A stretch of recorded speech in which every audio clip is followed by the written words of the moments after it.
ಸಾಮಾಜಿಕ ಸವಲತ್ತು.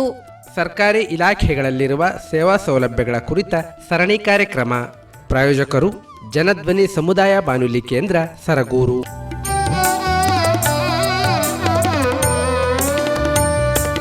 ಪ್ರೀತಿಯ ಕೇಳುಗರಿಗೆಲ್ಲ ನಮಸ್ಕಾರ. ನೀವು ಕೇಳ್ತಾ ಇದ್ದೀರಾ ಜನಧ್ವನಿ ರೇಡಿಯೋ. ಇದು 90.8 ಕಂಪನಾಂಕದಲ್ಲಿ ಸರಗೂರಿನಿಂದ ಪ್ರಸಾರವಾಗುತ್ತಿರುವ ಮೈಸೂರಿನ ಮೊಟ್ಟಮೊದಲ ಸಮುದಾಯ ರೇಡಿಯೋ. ನಾನು ನಿಮ್ಮ ರೇಡಿಯೋ ಗೆಳೆಯ ಶ್ರೀಕಾಂತ್ ಸರಗೂರು. ಎಂದಿನಂತೆ ತಮ್ಮೆಲ್ಲರಿಗೂ ಸಾಮಾಜಿಕ ಸವಲತ್ತು ಕಾರ್ಯಕ್ರಮಕ್ಕೆ ಆತ್ಮೀಯವಾದ ಸ್ವಾಗತವನ್ನು ಕೋರುತ್ತಿದ್ದೇನೆ. ಕೇಳುಗರೆ, ಇಂದಿನ ಸಾಮಾಜಿಕ ಸವಲತ್ತು ಕಾರ್ಯಕ್ರಮದಲ್ಲಿ ಕೇಂದ್ರ ಸರ್ಕಾರದ ಪ್ರಮುಖ ಯೋಜನೆಗಳಲ್ಲಿ ಒಂದಾದಂತಹ ಪ್ರಧಾನಮಂತ್ರಿ ಉದ್ಯೋಗ ಸೃಷ್ಟಿ ಕಾರ್ಯಕ್ರಮ, ಈ ಯೋಜನೆಯಿಂದ ಆಗುವಂತಹ ಅನುಕೂಲಗಳು, ಹಾಗೆಯೇ ಈ ಯೋಜನೆಯ ನೋಂದಣಿಯಿಂದ ಸಿಗುವಂತಹ ಸಾಲ ಸೌಲಭ್ಯಗಳು, ಈ ಎಲ್ಲ ವಿಚಾರಗಳ ಕುರಿತು ಮಾಹಿತಿಯನ್ನು ನೀಡಲು ಈ ದಿನದ ಸಾಮಾಜಿಕ ಸವಲತ್ತು ಕಾರ್ಯಕ್ರಮದಲ್ಲಿ ನಮ್ಮ ಜೊತೆ ಇದ್ದಾರೆ ಕೇಂದ್ರ ಹಾಗೂ ರಾಜ್ಯ ಸರ್ಕಾರದ ಯೋಜನೆಗಳ ಮಾರ್ಗದರ್ಶಕರು, ಜೀವನಾಧಾರ ಕಾರ್ಯಕ್ರಮಗಳ ಆಪ್ತ ಸಮಾಲೋಚಕರು ಹಾಗೂ ಸಲಹೆಗಾರರು ಆದಂತಹ ಮೈಸೂರಿನ ಡಾಕ್ಟರ್ ಜಿ ಅಚ್ಯುತರವರು. ಬನ್ನಿ ಅವರ ಕಾರ್ಯಕ್ರಮಕ್ಕೆ ಸ್ವಾಗತಿಸಿ ಈ ಯೋಜನೆ ಕುರಿತು ಮತ್ತಷ್ಟು ಮಾಹಿತಿಯನ್ನು ತಿಳಿದು ಬರೋಣ.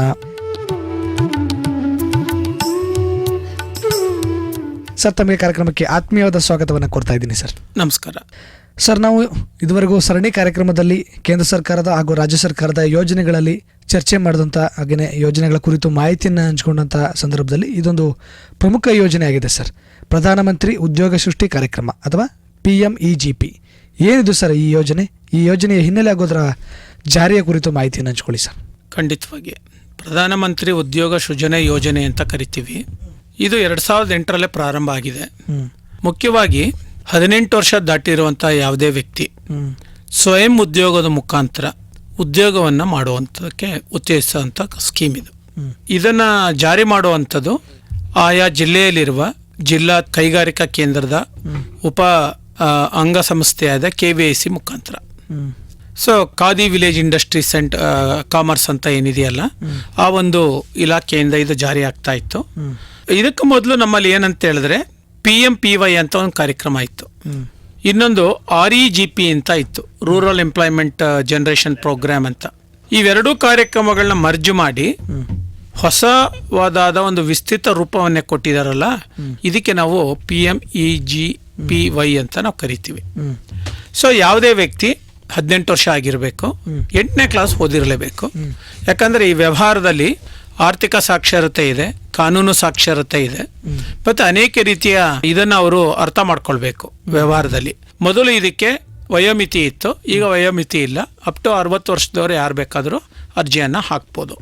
ಆ ಥರದ ಒಂದು ಕಾರ್ಯಕ್ರಮ. ಇದಕ್ಕೊಂದು ಹೊಸ ರೂಪವನ್ನು ಕೊಡಲಾಗಿದೆ 2015ರಲ್ಲಿ. ಮೊದಲು ಇದಕ್ಕೆ ವಯೋಮಿತಿ ಇದು ರಿಸ್ಟ್ರಿಕ್ಷನ್ ಇತ್ತು, ಹೀಗೆ ಇಷ್ಟೇ ಓದಿರ್ಬೇಕಂತ ರಿಸ್ಟ್ರಿಕ್ಷನ್ ಇತ್ತು. ಆ ಥರದ್ದಿಲ್ಲ. ಈ ಯೋಜನೆ ಮುಖ್ಯವಾಗಿ ಇರುವಂಥದ್ದು ಏನಪ್ಪ ಅಂತ ಹೇಳಿದ್ರೆ, ಇದು ministry of micro small medium enterprise ಅಂತ ಏನಿದೆ ಕೇಂದ್ರ ಸರ್ಕಾರದ್ದು, ಸಣ್ಣ ಮತ್ತು ಅತಿ ಸಣ್ಣ ಕೈಗಾರಿಕಾ ಸಚಿವಾಲಯ ಇದೆ, ಅವರು ಇದನ್ನ KVIC ಮುಖಾಂತರ ಮಾಡ್ತಾರೆ. ಮುಖ್ಯವಾಗಿ ಮಾರ್ಜಿನ್ ಮನಿ ಸಬ್ಸಿಡಿ ನೆರವನ್ನ ಕೊಡ್ತಾರೆ ಇವರು.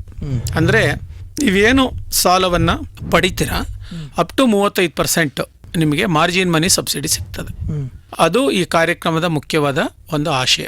ಹಂಗಾರೆ ಯಾವ್ದಕ್ಕೆ ಕೊಡ್ತಾರೆ ಸರ್ ಅಂತ, ಒಂದು ಈಗಾಗಲೇ ನೀವು ಉದ್ದಿಮೆ ಮಾಡ್ತಾ ಇರ್ಬೋದು, ಅದನ್ನು ನವೀಕರಣ ಮಾಡೋದಿರ್ಬೋದು, ಉನ್ನತೀಕರಣ ಮಾಡ್ಕೊಳ್ಳೋದು ಇರ್ಬೋದು, ಅಥವಾ ಹೊಸ ರೂಪ ಕೊಡಬೇಕಾಗ್ಬೋದು, ಅಥವಾ ಅದಕ್ಕೆ ಏನಾದರೂ ಒಂದು ಮೂಲಭೂತ ಸೌಕರ್ಯಗಳು ಬೇಕು ಅಂತ ಹೇಳಿದ್ರೆ ಇದರಲ್ಲಿ ನೀವು ಪಡ್ಕೊಳ್ಳಿಕ್ಕೆ ಅವಕಾಶ ಇದೆ. ಇದು ಮೊದಲನೇದು. ಸೊ ಆಗ ಹೊಸದಾಗಿ ಯಾರು ಶುರು ಮಾಡ್ತೀವಿ ಇನ್ನು ಮುಂದೆ ಬರ್ತಾರೆ, ಈಗ ಕಲ್ತಿದ್ದಾರೆ, ಅವ್ರಿಗೊಂದು ಸ್ವಯಂ ಉದ್ಯೋಗ ಮಾಡೋಣ ಅಂತ ಆಸೆ ಇದೆ, ಅವ್ರಿಗೆ ಬೆಂಬಲ ಬೇಕಲ್ವಾ, ಅಂಥವ್ರಿಗೆ ಸಹಿತ ಇದರಲ್ಲಿ ಅವಕಾಶ ಇದೆ. ಸೊ ಹಾಗಾಗಿ ಎರಡೂ ಶ್ರೇಣಿಯ ಜನಗಳನ್ನ, ಎರಡೂ ವರ್ಗದ ಜನಗಳನ್ನ ಫಲಾನುಭವಿಗಳಾಗಿ ಈ ಕಾರ್ಯಕ್ರಮದಲ್ಲಿ ಅವರು ಮಾಡ್ಕೊಳ್ಳಿಕ್ಕೆ ಆಗತ್ತೆ. ಸೊ ಇದನ್ನ ನಾವು ಅರ್ಥ ಮಾಡ್ಕೋಬೇಕು. ಸಾಲಕ್ಕೆ ಅವರೇನು ಸಾಲದ ಮೊತ್ತವನ್ನು ಕೇಳ್ತಾರೆ ಅದಕ್ಕೆ 15ರಿಂದ 35% ಸಬ್ಸಿಡಿ ಅಮೌಂಟ್ ಸಿಗತ್ತೆ. ಯಾಕಂದ್ರೆ ಸಬ್ಸಿಡಿ ಅಮೌಂಟ್ ಜಾಸ್ತಿ ಸಿಗಬೇಕು ಅಂದ್ರೆ ನೀವು ಆದ್ಯತಾ ವಲಯದ ಉತ್ಪಾದನಾ ಚಟುವಟಿಕೆಯಲ್ಲಿ ತೊಡ್ಕೊಳ್ಳಿಕ್ಕೆ ಆಗಬೇಕು. ಮತ್ತೆ ಎರಡನೇದು, ಆ ಪ್ರದೇಶದಲ್ಲಿ ಕಚ್ಚಾ ಸಾಮಗ್ರಿ ಸಿಗಬೇಕು, ಮಾನವ ಸಂಪನ್ಮೂಲ ಇರಬೇಕು, ನಿಮ್ಗೊಂದು ಕಾರ್ಯಕ್ಷಮತೆ ಇರಬೇಕು. ಈ 3-4 ಅಂಶಗಳು ಮಾತ್ರ ಅವರು ಗಮನಿಸ್ತಾರೆ. ಸೊ ಇದರಲ್ಲಿ ನೀವು ಉತ್ಪಾದಕ ಸಾಲವನ್ನ ನೀವು ಅಪ್ ಟು 50 lakhs ತೆಗೆದುಕೊಳ್ಳೋಕೆ ಅವಕಾಶ ಇದೆ. ಪ್ರಾರಂಭದಲ್ಲಿ ನಿಮ್ಗೊಂದು 10 ಲಕ್ಷ ರೂಪಾಯಿ ಕೊಡ್ತೀವಿ ಅಂತ ಹೇಳಿದ್ರು ಅದಕ್ಕೆ ಸಬ್ಸಿಡಿ ಕೊಡ್ತಾರೆ. ಈಗ 35% ಅಂದರೆ 3.5 ಲಕ್ಷ ರೂಪಾಯಿ ಸಿಗುತ್ತೆ, 15% ಅಂದರೆ 1.5 ಲಕ್ಷ ರೂಪಾಯಿ ಸಿಗುತ್ತೆ. ಅದನ್ನು ಬ್ಯಾಂಕ್ನವರು ವೆರಿಫಿಕೇಷನ್ ಮಾಡ್ತಾರೆ ಬಂದು, ನಿಮಗೆ ಎಷ್ಟು ಅಗತ್ಯ ಇದೆ, ಎಷ್ಟು ಕೊಟ್ಟರೆ ನೀವು ಹಿಂದಕ್ಕೆ ಮುಟ್ಟಿಸ್ಬೋದು, ನಿಮ್ಮ ಹಿಂದಿನ ಅನುಭವ ಏನು, ಹಿಂದೆ ಏನಾದರೂ ವ್ಯವಹಾರಗಳು ಮಾಡಿದ್ದೀರಾ, ಇಂಥವೆಲ್ಲ ನೋಡ್ತಾರೆ. ಅನುಭವ ಇದ್ದು ವ್ಯವಹಾರ ಒಂದು ಹಂತಕ್ಕೆ ಬಂದಿದೆ, ಅದನ್ನು ಮುಂದುವರ್ಸ್ಕೊಂಡು ಹೋಗ್ಲಿಕ್ಕೆ, ಉನ್ನತ ದರ್ಜೆಗೆ ಏರಿಸ್ಕೊಂಡು ಹೋಗ್ಲಿಕ್ಕೆ ನೆರವು ಬೇಕು ಅಂದಾಗ ಅವ್ರು ಧಾರಾಳವಾಗಿ ಕೊಟ್ಟು ಬಿಡ್ತಾರೆ. ಆದರೆ ಹೊಸದಾಗಿ ಶುರು ಮಾಡೋರಿಗೆ ಏನು ಹೇಳ್ಬೋದು, ಅವರು ಕೆಲವು ನಿಬಂಧನೆಗಳು ಹಾಕಿ ಇದರಿಂದ ನೀವು ಶುರು ಮಾಡಿ, ಮಾಡ್ತಾ ಮಾಡ್ತಾ ನಿಮಗೆ ಮತ್ತೆ ನಾವು ಉತ್ತೇಜಕಗಳು ಕೊಡ್ತೀವಿ ಅನ್ನೋ ಮಾತುಗಳು ಹೇಳಿದಾಗ ಗಾಬರಿ ಆಗಬಾರ್ದು, ಅದನ್ನ ಒಪ್ಕೋಬೇಕು. ಅಲ್ಲೇ ಧನಾತ್ಮಕ ಚಿಂತನೆ ಬೇಕಾಗಿರೋದು ಅಲ್ವಾ. ಅದಾದ್ಮೇಲೆ ಉತ್ಪಾದಕ ವಲಯ ಸಾಲ ಅಂತ ಬೇರೆ 50 ಲಕ್ಷ ಕೊಡೋದವ್ರಿಗೂ ಕೊಡ್ಬೋದು. ನಿಮಗೆ ಸ್ಟಾರ್ಟಿಂಗಲ್ಲೇ ನಿಮ್ಗೆ ಇಷ್ಟು ಅಪ್ರೂವ್ ಮಾಡಿದೀವಿ ಅಂತ ಹೇಳ್ತಾರೆ, ನೀವು ಅದನ್ನು ಬಳಕೆ ಮಾಡ್ಕೊಂಡು ಹೋದಂಗೆ ಪ್ರತಿ ವರ್ಷ ರಿನ್ಯೂ ಮಾಡ್ತಾ ಹೋಗ್ತಾರೆ ಇದನ್ನ. ಅರ್ಥ ಆಯ್ತಾ? ಈಗ 1ನೇ ವರ್ಷಕ್ಕಲ್ಲ 2ನೇ ವರ್ಷಕ್ಕೂ ಕೊಡ್ತಾರೆ, 3ನೇ ವರ್ಷಕ್ಕೂ ಕೊಡ್ತಾರೆ. ಅರ್ಥ ಏನಂದ್ರೆ, ಯಾರು ಈ PMEGY ಸ್ಕೀಮ್ನಲ್ಲಿ ಫಲಾನುಭವಿ ಬರ್ತಾರೆ ಅವರು ಬ್ಯಾಂಕಿನೊಡನೆ ನಿರಂತರವಾಗಿ ನಿಮ್ಮ KYCನ ಸರಿಯಾಗಿಟ್ಕೋಬೇಕು. 1ನೇದು. 2ನೇದು, ಬ್ಯಾಂಕ್ ಜೊತೆ ಜೋಡಣೆ ಮತ್ತು ಸಂಪರ್ಕ ನಿಗದಿತವಾಗಿರಬೇಕು, ಮತ್ತು ಸಮಯೋಚಿತವಾಗಿರಬೇಕು. ನಿರಂತರವಾಗಿ ಅವ್ರ ಜೊತೆ ಒಡನಾಟ ಇಟ್ಕೊಳ್ಳೋದು ತುಂಬ ಮುಖ್ಯ. ಯಾಕಂದರೆ ಅವರು ನಿಮ್ಮ ಅಭಿವೃದ್ಧಿಯ ಒಂದು ಭಾಗ, ನಿಮ್ಮ ಬೆಳವಣಿಗೆಯ ಒಂದು ಭಾಗ ಬ್ಯಾಂಕು. ಈ KVIC ಅವ್ರು ಬರೀ ಸಬ್ಸಿಡಿ ಕೊಟ್ಟು ಸುಮ್ಮನೆ ಕೂತ್ಕೊಂಡ್ಬಿಡ್ತಾರೆ ಅಷ್ಟೇ, ಅವ್ರದ್ದೇನು ಇಷ್ಟು ಪಾತ್ರ ಬರೋದಿಲ್ಲ. ನೆಕ್ಸ್ಟ್ ಅವ್ರೇನೋ ನಿಮ್ಗೆ ಸಹಾಯ ಮಾಡೋಕ್ಕೆ ಬರ್ಬೋದು ಅಂದರೆ, ಯಾವುದಾದ್ರು ರಾಜ್ಯ ಕೇಂದ್ರ ಸರ್ಕಾರದ ವಲಯದ ಯಾವುದಾದ್ರೂ ಮಾರುಕಟ್ಟೆ ವಿಸ್ತರಣೆ ಮತ್ತು ಜೋಡಣೆ ಕಾರ್ಯಗಳಲ್ಲಿ ನಿಮಗೆ ಮಾಹಿತಿಗಳು ಕೊಡಬಹುದು. ಮತ್ತು ಅಧಿಕ ಪ್ರಮಾಣದಲ್ಲಿ ಮುಂದೆ ಬಂದು ನಿಂತ್ಕೊಳ್ಳೋರು ಯಾರು, ಬಂಡವಾಳ ಕೊಡೋರು ಯಾರು, ಸಂಪನ್ಮೂಲ ಕೊಡೋರು ಯಾರು ಅಂದರೆ ಬ್ಯಾಂಕ್ನವರು. ಅವ್ರ ಜೊತೆ ನಾವು ಯಾವ ರೀತಿ ವರ್ತನೆ ಮಾಡಬೇಕನ್ನುವ ಒಂದು ಧನಾತ್ಮಕ ಚಿಂತನೆ ಮತ್ತು ವರ್ತನೆಗಳ ಬದಲಾವಣೆ ಇದೆಯಲ್ಲ, ಇದು ತುಂಬ ಮುಖ್ಯ. ಮನೋಭಾವ ಬದಲಾವಣೆ ತುಂಬ ಮುಖ್ಯ ಅಂತ ನಾನು ಭಾವಿಸಿದ್ದೀನಿ. ಸೊ ಆ ಥರ ಅವ್ರು ಮಾಡ್ಕೊಳ್ಳೋದು ತುಂಬ ಮುಖ್ಯ ಅಂತ ನಂಗೆ ಅನಿಸುತ್ತೆ. ಪ್ರಾರಂಭದಲ್ಲಿ 25 ಲಕ್ಷದವರೆಗೂ ಕೊಡ್ತಾರೆ ಉತ್ಪಾದಕ ಚಟುವಟಿಕೆಗಳಿಗೆ. 2ನೇದು ಸೇವಾ ವಲಯಗಳು ಅಂತಿದೆ, ಸರ್ವಿಸ್ ಪ್ರೊವೈಡ್, ಅದಕ್ಕೆ 10 ಲಕ್ಷ ಕೊಡ್ತಾರೆ. ಅದಕ್ಕೆ ಪೂರಕವಾಗಿ ಮಾರ್ಜಿನ್ ಮನಿ ಸಬ್ಸಿಡಿ ಇರ್ತದೆ. ಸೊ ಅದನ್ನು ನಿಮ್ಗೆ ಡಾಕ್ಯುಮೆಂಟಲ್ಲೇ ಹೇಳ್ಬಿಡ್ತಾರೆ ಇಷ್ಟು ಹಣ ಬರುತ್ತೆ ಅಂತ. ಸೊ ಅವ್ರು ಏನು ಹೇಳ್ತಾರೆ ನೋಡಿ, ನಿಮ್ಮದು ಲೋನ್ ಗಾತ್ರ ಇಷ್ಟು 10 ಲಕ್ಷ, ಇದಕ್ಕೆ ನಿಮಗೆ 2.5 ಲಕ್ಷ ಸಬ್ಸಿಡಿ ಬಂದಿದೆ, ಇನ್ನು 7.5 ಲಕ್ಷ ರೂಪಾಯಿನ ನೀವು ಸಾಲವಾಗಿ ತೀರಿಸಬೇಕಾಗತ್ತೆ ಅಂತ ಅಲ್ಲೇ ಕ್ಲಿಯರ್ ಕಟ್ ನೀವು ಅಗ್ರಿಮೆಂಟಿಗೆ ಸೈನ್ ಮಾಡ್ತೀರಾ. ಅದಾದಮೇಲೆ ನಿಮ್ಮದು ಅವ್ರದ್ದು ಪ್ರಕ್ರಿಯೆಗಳು ಶುರು ಆಗುತ್ತೆ. ಇದು ಅರ್ಥ ಮಾಡ್ಕೋಬೇಕು. ಈ ಡಾಕ್ಯುಮೆಂಟೇಷನ್ ಭಾಗ ಏನು ಬರ್ತದಲ್ಲ ಇದರಲ್ಲಿ, ಅದರ ಖರ್ಚುಗಳೇನು ಬರ್ತದೆ, ನೋಂದಣಿ ಶುಲ್ಕ ಮತ್ತೊಂದು ನೀವೇ ಭರಿಸ್ಬೇಕು. ಅದೇನು 0.63% ಇರುತ್ತೆ ಒಟ್ಟು ಯೋಜನಾ ವೆಚ್ಚದ್ದು, ಅದು ನೀವೇ ಭರಿಸ್ಬೇಕಾಗ್ತದೆ. ಅದು ಸರ್ಕಾರಕ್ಕೆ ಹೋಗೋ ಆದಾಯ, ಅದು GST ಎಲ್ಲ.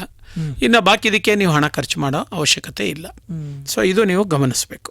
ಸರ್, ಹಾಗಿದ್ರೆ ಈ PMEGP ಯೋಜನೆ ಅಡಿಯಲ್ಲಿ ಬರುವಂತಹ ಪ್ರಮುಖ ಸ್ವಉದ್ಯೋಗಗಳು ಯಾವ್ಯಾವಿದೆ ಸರ್? ಈ ಸ್ವಉದ್ಯೋಗಗಳಿಗೆ ಈ ಯೋಜನೆ ಸ್ವಉದ್ಯೋಗ ಅನ್ನೋದು ಯಾವ್ದು ಬೇಕಾದರೂ ಆಗ್ಬೋದು. ಒಂದು ಉತ್ಪಾದಕ ಚಟುವಟಿಕೆ ಅಥವಾ ಸೇವಾ ಚಟುವಟಿಕೆ. ಈಗ ಆಸ್ಪತ್ರೆ ಸೇವಾ ಚಟುವಟಿಕೆ, ಅಥವಾ ಒಂದು ಸೆಕ್ಯೂರಿಟಿ ಗಾರ್ಡ್ ಇಟ್ಕೊಂಡು ನೀವು ಕೆಲಸಗಳು ಮಾಡ್ತೀರಾ, ಮ್ಯಾನ್ ಪವರ್ ಸಪ್ಲೈ ಮಾಡ್ತೀರಾ, ಅದು ಸೇವಾ ಚಟುವಟಿಕೆ. ಮತ್ತೆ ಒಂದು BPO ರನ್ ಮಾಡ್ತೀರಾ ಅಂದ್ರೆ ಸೇವಾ ಚಟುವಟಿಕೆ. ಅಥವಾ ಒಂದು ಹೋಲ್ಸೇಲ್ ಡೀಲರ್ಶಿಪ್ ಮಾಡಿ ರಿಟೈಲ್ ಮಾಡ್ತೀನಿ ಅಂದ್ರೆ ಅದು ಸೇವಾ ಚಟುವಟಿಕೆ, ಉತ್ಪಾದಕ ಚಟುವಟಿಕೆ ಅಲ್ಲ ಅದು. ಆಗ್ಬೋದಾ? ಯಾವುದೋ ಒಂದು CSC ಕೇಂದ್ರ ಮಾಡ್ತೀನಿ, ನಾಗರಿಕ ಸೇವಾ ಕೇಂದ್ರ ಮಾಡ್ತೀನಿ ಅಂದ್ರೆ ಸೇವಾ ಚಟುವಟಿಕೆ. ಉತ್ಪಾದಕ ಚಟುವಟಿಕೆ, ನೀವು ಒಂದು ವಸ್ತುವನ್ನು ತಯಾರು ಮಾಡಬೇಕು, ತಂತ್ರಜ್ಞಾನವನ್ನು ಬಳಸಿ, ಒಂದು ಕೌಶಲವನ್ನು ಬಳಸಿ, ಒಂದು ಕಚ್ಚಾ ವಸ್ತುವನ್ನು ಬಳಸಿ ಒಂದು ವಸ್ತು ಮಾಡಬೇಕು, ಅದು ಬ್ರ್ಯಾಂಡಿಂಗ್ ಮಾಡಬೇಕು, ಕಾನೂನು ಅಡಿನಲ್ಲಿ ಅದಕ್ಕೆ ಏನೇನು ನೋಂದಣಿ ಮಾಡಬೇಕು, ಸುರಕ್ಷತಾ ಲೇಬಲ್ ತಗೋಬೇಕು, GST ತಗೋಬೇಕು, ಅದೆಲ್ಲ ನೀವು ಮಾಡ್ಕೋಬೇಕು. ಅದಕ್ಕೆ ಉತ್ಪಾದಕ ಚಟುವಟಿಕೆ ಅಂತ ಕರೀತಾರೆ. ಸೇವಾ ವಲಯಕ್ಕೂ GST ಇದೆ, ಅದು ನೀವು ಪಡ್ಕೊಳ್ಳೇಬೇಕು. ಯಾವ ಸೇವಾ ವಲಯ ಅಂತ ನಿಗದಿ ಮಾಡಬೇಕು. ಅದು ಈ ಇನ್ಫಾರ್ಮೇಷನ್ ಟೆಕ್ನಾಲಜಿ ಆಧಾರಿತನ, ಇನ್ಶೂರೆನ್ಸ್ ಆಧಾರಿತನ, ಅಥವಾ ಇನ್ಯಾವುದೇ BPO ಬಿಸ್ನೆಸ್ ಪ್ರೊಸೆಸಿಂಗ್ ಆರ್ಗನೈಸೇಷನಿನ ಕಾರ್ಯಕ್ರಮಗಳ, ಅದು ಯಾರು ಔಟ್ಸೋರ್ಸ್ ಮಾಡಿಕೊಟ್ಟಿದ್ದಂಥ ಸೇವೆಗಳ ಯಾವುದು ಅನ್ನೋದನ್ನು ವಿ ಹ್ಯಾವ್ ಟು ಡಿಸೈಡ್. ಅಥವಾ ಈಗ ಕೊರಿಯರ್ ಮುಟ್ಸೋದಿದೆ, ತುಂಬ ಈಗ ಆನ್ಲೈನ್ ಪರ್ಚೇಸಿಂಗ್ ಆಗುತ್ತೆ. ಈಗ ಮೊನ್ನೆ GST ಸರಳೀಕರಣ ಆದಮೇಲೆ ಈಗ ಡೆಲಿವರಿ ಟೈಮ್ ಎಲ್ಲ 7ರಿಂದ 9 ದಿನಕ್ಕೆ ಹೋಗಿದೆ. ಮೊದಲು ಡೆಲಿವರಿ ಪೀರಿಯಡ್ 3 ದಿನದಲ್ಲಿತ್ತು. ಅಂದರೆ ಈಗ ಕೊರಿಯರ್ ಸರ್ವಿಸ್ಗೆ ಎಷ್ಟು ಪ್ರಾಮುಖ್ಯತೆ ಬಂದ್ಬಿಟ್ಟಿದೆ ನೋಡಿ, ಬೇಡಿಕೆ ಬಂದ್ಬಿಟ್ಟಿದೆ ನೋಡಿ ಅಲ್ವಾ. ಅದು ಸೇವಾ ವಲಯ, ಅದು ಉತ್ಪಾದಕತೆ ಇಲ್ಲ ಅಲ್ಲಿ. ಅರ್ಥ ಆಯ್ತಾ? ಇದನ್ನು ನೀವು ಗಮನಿಸಬೇಕು. ಸರ್, ಹಾಗಿದ್ರೆ ಈ ಯೋಜನೆಗೆ ಅರ್ಜಿ ಸಲ್ಲಿಸುವಂತಹ ವಿಧಾನ ಮತ್ತೆ ಅಗತ್ಯ ದಾಖಲಾತಿಗಳು ಮತ್ತೆ ಆ ಸ್ವಉದ್ಯೋಗ ಕುರಿತಂತೆ ಬೇಕಾದಂಥ ದಾಖಲಾತಿಗಳು ಯಾವ್ಯಾವು ಸರ್? ಮೊದಲನೇದಾಗಿ ಇನ್ನೊಮ್ಮೆ ನಾವು ಇದರ ಉದ್ದೇಶನ ಅರ್ಥ ಮಾಡ್ಕೊಳ್ಳೋಣ. ಒಂದನೇದು, ನಿಮಗೆ ಈ ಸಾಲದ ಉದ್ದೇಶ ಏನಿದೆಯಲ್ಲ ಒಂದು ದುಡಿಮೆ ಬಂಡವಾಳ ಕೊಡ್ತಾರೆ. ನಿಮಗೆ ಅದರ ಅಗತ್ಯ ಇರಬೇಕು. ಬರೀ ಸಬ್ಸಿಡಿ ಬೇಕು, ನನಗೆ ದುಡಿಮೆ ಬಂಡವಾಳ ಬೇಕು ಅಂದರೆ ಸಾಲ ಇಲ್ಲ ನಿಮಗೆ. ಅರ್ಥ ಆಯ್ತಾ? ಒಂದು ದುಡಿಮೆ ಬಂಡವಾಳ ತೆಗೆದುಕೋಬೇಕು. ಅದರಲ್ಲಿ ಏನಾದರೂ ಯಂತ್ರೋಪಕರಣಗಳು ನಿಮಗೆ ಬೇಕೇ ಬೇಕು. ಸೇವಾ ವಲಯಕ್ಕಾಯ್ತಾರೆ ಏನಾದರೂ ಚಟುವಟಿಕೆಗಳು ಬೇಕಾಗತ್ತೆ, IT ಗ್ಯಾಡ್ಗೆಟ್ಸ್ ಬೇಕಾಗತ್ತೆ, ಕಂಪ್ಯೂಟರ್ಸ್ ಬೇಕಾಗತ್ತೆ, ನೆಟ್ವರ್ಕಿಂಗ್ ಬೇಕಾಗತ್ತೆ, ಯಂತ್ರೋಪಕರಣ ಬೇಕು. ಇದು ನಿಮಗೆ ಗೊತ್ತಿರಬೇಕು. ಆಮೇಲೆ ಸಾಲ ಸೌಲಭ್ಯದಲ್ಲಿ ಏನಾದರೂ ಒಂದು ಸೌಲಭ್ಯ ಮಾಡ್ಕೊತೀನಿ, ಕೂತ್ಕೊಂಡು ಕೆಲಸ ಮಾಡೋ ಜಾಗನ ದೊಡ್ಡದು ಮಾಡ್ಕೊಳ್ತೀವಿ, ಅಥವಾ ಇದನ್ನು ಆಧುನಿಕೀಕರಣ ಮಾಡ್ಕೊಳ್ತೀವಿ, ಪೀಠೋಪಕರಣ ತರ್ತೀವಿ. ಸೊ ಇದಕ್ಕೆ ಕೊಟ್ಟಿದ್ದಾರೆ. ಮತ್ತು ಇನ್ನಿತರ ಯಾವುದೇ ಉದ್ದೇಶಗಳಿದ್ರು ಕೊಡ್ತಾರೆ. ಅದರ ಉದ್ದೇಶಗಳನ್ನ ನೀವು ಸರಿಯಾದ ರೀತಿಯಲ್ಲಿ ಬ್ಯಾಂಕ್ನವರಿಗೆ ಮತ್ತು ಅಧಿಕಾರಿಗಳಿಗೆ ಮನವರಿಕೆ ಮಾಡಿಕೊಡ್ಬೇಕು. ಅವ್ರಿಗೆ ಕಾಣಬೇಕು, ಓ ಇದನ್ನು ಮಾಡೋದ್ರಿಂದ ಇವ್ರ ವ್ಯವಹಾರ ಬಿಸ್ನೆಸ್ಸು ಅಭಿವೃದ್ಧಿ ಆಗ್ತದೆ, ಉತ್ಪಾದಕ ಚಟುವಟಿಕೆ ಚೆನ್ನಾಗಾಗ್ತದೆ ಅಂತ ಅನಿಸಿದ್ರೆ ಆ ಎಲ್ಲವನ್ನೂ ಇವರು ಸಾಲದ ಇದಕ್ಕೆ ಕನ್ಸಿಡರ್ ಮಾಡಲಿಕ್ಕೆ ಅವಕಾಶ ಇದೆ. ಸೊ ಈಗ ಉದಾಹರಣೆಗೆ 30 ಲಕ್ಷ ಸಾಲ ನಿಮಗೆ ಬೇಕು ಅಂದರೆ ಆಗ 5 ಲಕ್ಷ ರೂಪಾಯಿ ಸಬ್ಸಿಡಿ ಇರ್ತದೆ. ಇನ್ನು 25 ಲಕ್ಷ ನಿಮಗೆ ಸಾಲದ ಇರ್ತದೆ. ಅದನ್ನು ನೀವು 5ರಿಂದ 7 ವರ್ಷದಲ್ಲಿ ತೀರಿಸ್ಬೇಕು. 5ರಿಂದ 7 ವರ್ಷದಲ್ಲಿ ತೀರಿಸ್ಬೇಕು. ಅಷ್ಟು ನಿಮಗೆ ಅವಕಾಶ ಇದೆ. ಆಮೇಲೆ ಸಾಲ ಕಟ್ಟಲಿಕ್ಕೂ ನೀವು ಮೊರಟೈಮ್ ಪೀರಿಯಡ್ ಅಂತ ಇದೆ, ಅದು ನೀವು ಪಡ್ಕೋಬೋದು. 6 ತಿಂಗಳಿಂದ 1 ವರ್ಷ ಮೊರಟೈಮ್ ಇರ್ತದೆ. ಅದನ್ನು ಪಡ್ಕೊಳ್ಳಿಕ್ಕೂ ನಿಮ್ಗೆ ಅವಕಾಶ ಇದೆ. ಅದಾದ್ಮೇಲೆ ನೀವು ನಿಗದಿತವಾಗಿ EMI ಮಾಡ್ಕೋಬೇಕು. EMI ಪ್ರಕಾರನೇ ನೀವು ಕಟ್ತಾ ಹೋಗಬೇಕು. ಅದು ಈ ಕಾರ್ಯಕ್ರಮದ ಮುಖ್ಯ ಲಕ್ಷಣ ಅಂತ ನಾನಾದರೂ ಭಾವಿಸಿದ್ದೇನೆ. ಸರ್, ಹಾಗೆಯೇ ಈ ಯೋಜನೆಗೆ ಇರುವಂತಹ ಪ್ರಮುಖ ಮಾನದಂಡಗಳು ಯಾವ್ಯಾವು ಸರ್? ಸೊ ಅರ್ಹತೆ ಮಾನದಂಡಗಳು ಮುಖ್ಯವಾಗಿ ಗಮನಿಸಬೇಕು. ಯಾಕಂದ್ರೆ ಇಡೀ ಕಾರ್ಯಕ್ರಮದ ಬುನಾದಿ ಇರೋದೇ ಇದರ ಮೇಲೆ. ಮೊದಲನೇದಾಗಿ ಇಲ್ಲಿ ಯಾವುದೇ ವ್ಯಕ್ತಿ, ಗುಂಪು, ಸಂಸ್ಥೆಗಳು ಇದರ ಸದಸ್ಯರು ಇದರಲ್ಲಿ ಪಡ್ಕೊಳ್ಬೋದು. 18 ವರ್ಷ ಆಗಿರಲೇಬೇಕು. ಇದಕ್ಕೆ ಆದಾಯ ಮಿತಿ ಅಂತ ಇಲ್ಲ. APL BPL ಯಾರು ಬೇಕಾದ್ರೂ ಆಗ್ಬೋದು, ಇದು ಗೊತ್ತಿರಲಿ. ಕನಿಷ್ಠ 8ನೇ ತರಗತಿ ಪಾಸಾಗಿರಬೇಕು. ಈಗ ನಡೀತಾ ಇರೋ ಉದ್ಯಮಕ್ಕೂ ಸಹಾಯ ಮಾಡ್ತಾರೆ. ಹೊಸದಾಗಿ ಮಾಡ್ತೀವಿ ಅನ್ನೋದಕ್ಕೂ ಸಹಿತ ಮಾಡ್ತಾರೆ.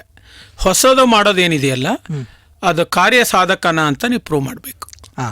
ಅದು ಹೌದು, ಇದರಿಂದ ಪ್ರಯೋಜನ ಆಗತ್ತೆ, ಉತ್ಪತ್ತಿ ಆಗತ್ತೆ, ವ್ಯವಹಾರ ಬೆಳೆಯುತ್ತೆ ಅನ್ನೋದು ಮನವರಿಕೆ ಮಾಡ್ಕೊಳ್ಳೋದಕ್ಕೆ ಒಂದು ನೀವು ಪ್ರಾಜೆಕ್ಟ್ ರಿಪೋರ್ಟ್ ಅಂತ ಮಾಡಬೇಕು.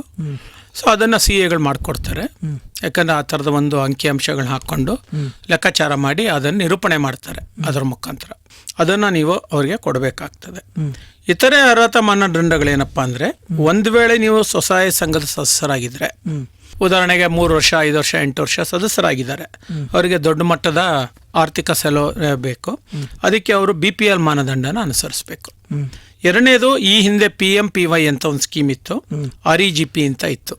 ಸೊ ಈ ಯೋಜನೆಯಲ್ಲಿ ಯಾವುದೇ ಅವರು ಫಲಾನುಭವಿಯನ್ನು ಪಡೆದಿರಬಾರ್ದು. ಆಮೇಲೆ ಯಾರೇ ಘಟಕಗಳು ಮಾಡೋದಿದ್ರು ಇದು ನೋಂದಣಿ ಘಟಕ ಆಗಬೇಕು. ಎಂಟರ್ಪ್ರೈಸ್ ಆ್ಯಕ್ಟಲ್ಲಾದರೂ ಮಾಡಬೇಕು, ಸ್ಟಾರ್ಟಪ್ ಆ ಮಾಡಬೇಕು, ಇನ್ಯಾವುದೇ ಸೂಟಬಲ್ ಅಥವಾ ಕಂಪ್ನಿನ ಮಾಡ್ಕೊತೀನಿ ಅಂದರೂ ಆಗಬೇಕು. ಕಂಪ್ನಿನಲ್ಲೂ ಪ್ರೈವೇಟ್ ಲಿಮಿಟೆಡ್ ಕಂಪ್ನಿ ಆ್ಯಕ್ಟ್ ಇದೆ, LLP ಅಂತಿದೆ, ಲಿಮಿಟೆಡ್ ಲೈಬಲ್ ಕಂಪ್ನಿ ಆ್ಯಕ್ಟ್ ಅಂತ ಇದೆ. ಅದರಲ್ಲೆಲ್ಲ ಅವ್ರು ಮಾಡ್ಕೊಂಡಿರಬೇಕು. ಓಕೆ, ಘಟಕ ಆಗಿರಬೇಕು. ಆಮೇಲೆ ಉತ್ಪಾದಕ ಸಹಕಾರಿ ಸಂಘಗಳು ಬೇಕಾದ್ರೂ ಆಗ್ಬೋದು. ಈಗ ಉದಾಹರಣೆಗೆ ಫಾರ್ಮರ್ಸ್ ಪ್ರೊಡ್ಯೂಸರ್ಸ್ ಆರ್ಗನೈಸೇಷನ್ ಅಂತೇಳಿ ಅದನ್ನು ಸಹಕಾರಿ ಆ್ಯಕ್ಟಲ್ಲಿ ಮಾಡಿದ್ದಾರೆ. ಅವರುಗಳು ಬೇಕಾದ್ರೆ ಇದೆಲ್ಲ ಅಪ್ಲೈ ಮಾಡ್ಕೋಬೋದು.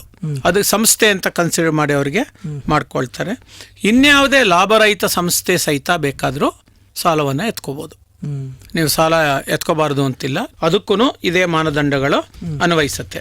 ಒಂದು ಯುವಕ ಸಂಘ ಇರ್ಬೋದು, ಒಂದು ಯುವತಿ ಮಂಡಲ ಇರ್ಬೋದು, ಯಾರು ಬೇಕಾದರೂ ಇದರಲ್ಲಿ ತೆಗೆದುಕೋಬೋದು. ಬರೋರು ನೋಂದಾಣಿತ ಸಂಸ್ಥೆ ಆಗಿರಬೇಕು ಮತ್ತು ಆ ವ್ಯವಹಾರ ನಡೆಸ್ಲಿಕ್ಕೆ ಬೇಕಾಗಿರೋ GST ನಂಬರ್ನ ಹೊಂದಿರಬೇಕು. ಸೊ ಈ ಪ್ರಮುಖ ಅಂಶಗಳನ್ನ ಅವರು ಬಂದಟ್ಟು ಮಾಡ್ಕೋಬೇಕು. ಸರ್, ಹಾಗೆಯೇ ಈ ಯೋಜನೆ ಅಡಿಯಲ್ಲಿ ಈ ಸ್ವಾದ್ಯೋಗ ಮಾಡಲಿಕ್ಕೆ ಒಂದು ಸಾಲ ಸೌಲಭ್ಯವನ್ನು ಪಡ್ಕೊಳ್ಳೋ ನಿಟ್ಟಿನಲ್ಲಿ ಶ್ಯೂರಿಟಿ ಏನಾದರೂ ಒದಗಿಸ್ಬೇಕಾಗುತ್ತೆ ಸರ್? ಶ್ಯೂರಿಟಿ ಕೆಲವುದಕ್ಕೆ ಬೇಕಾಗ್ತದೆ. ಯಾಕಂದರೆ ಮೊತ್ತ ಜಾಸ್ತಿ ದೊಡ್ಡದಿರೋದ್ರಿಂದ ಈ ದೇಶದ ಕಾನೂನೇ ಆ ಥರ ಇದೆ. ಬ್ಯಾಂಕು ಯಾರಿಗೂ ಆ ಥರ ಕೊಡಲಿಕ್ಕೆ ಬಿಡೋದಿಲ್ಲ. ಶ್ಯೂರಿಟಿ ಅಂದರೆ ಒಂದು ನಂಬಿಕೆ ಅಷ್ಟೇ. ಹೌದು, ಅಲ್ಲೇ ಎಲ್ಲ ಆಗಲೇ ಕೊಟ್ಬಿಡ್ಬೇಕು ಅಂತ ಅಲ್ಲ. ನೀವು ಡಿಫಾಲ್ಟರ್ ಆದಾಗ, NPA ಆದಾಗ ಅದು ಮುನ್ನೆಲೆಗೆ ಬರುವಂಥ ಸಂಗತಿ. ನೀವು ಡಿಫಾಲ್ಟರ್ ಆಗಲ್ಲ, NPA ಆಗಲ್ಲ, ನೀವೊಬ್ಬ ಯಶಸ್ವಿ ಉದ್ಯಮೆದಾರ ಆಗ್ತೀರಿ ನಂಬಿಕೆ ಇರುವಾಗ ಶ್ಯೂರಿಟಿ ಕೊಡೋದಕ್ಕೆ ಗ್ಯಾರಂಟಿಯರ್ನ ತಗೊಂಬರ್ಲಿಕ್ಕೆ ನಾವು ಹೆದರ್ಕೋಬಾರ್ದು. ಅದೇ ಪಾಸಿಟಿವ್ ಇರೋದು. ಸೊ ಅದು ಅವ್ರು ಯಾವ ಮಟ್ಟದ್ದು ಅಂತ ಅವ್ರು ಹೇಳ್ತಾರೆ. ಆ ಥರ ಒಂದು ವೇಳೆ RTCಗಳಿತ್ತಂದರೆ ಈಸಿ. ಸರ್ಕಾರಿ ನೌಕರರಿದ್ದರೆ ಅವ್ರದ್ದು ಸ್ಯಾಲ್ರಿ ಸ್ಲಿಪ್ ಇತ್ತಂದರೆ ಈಸಿ.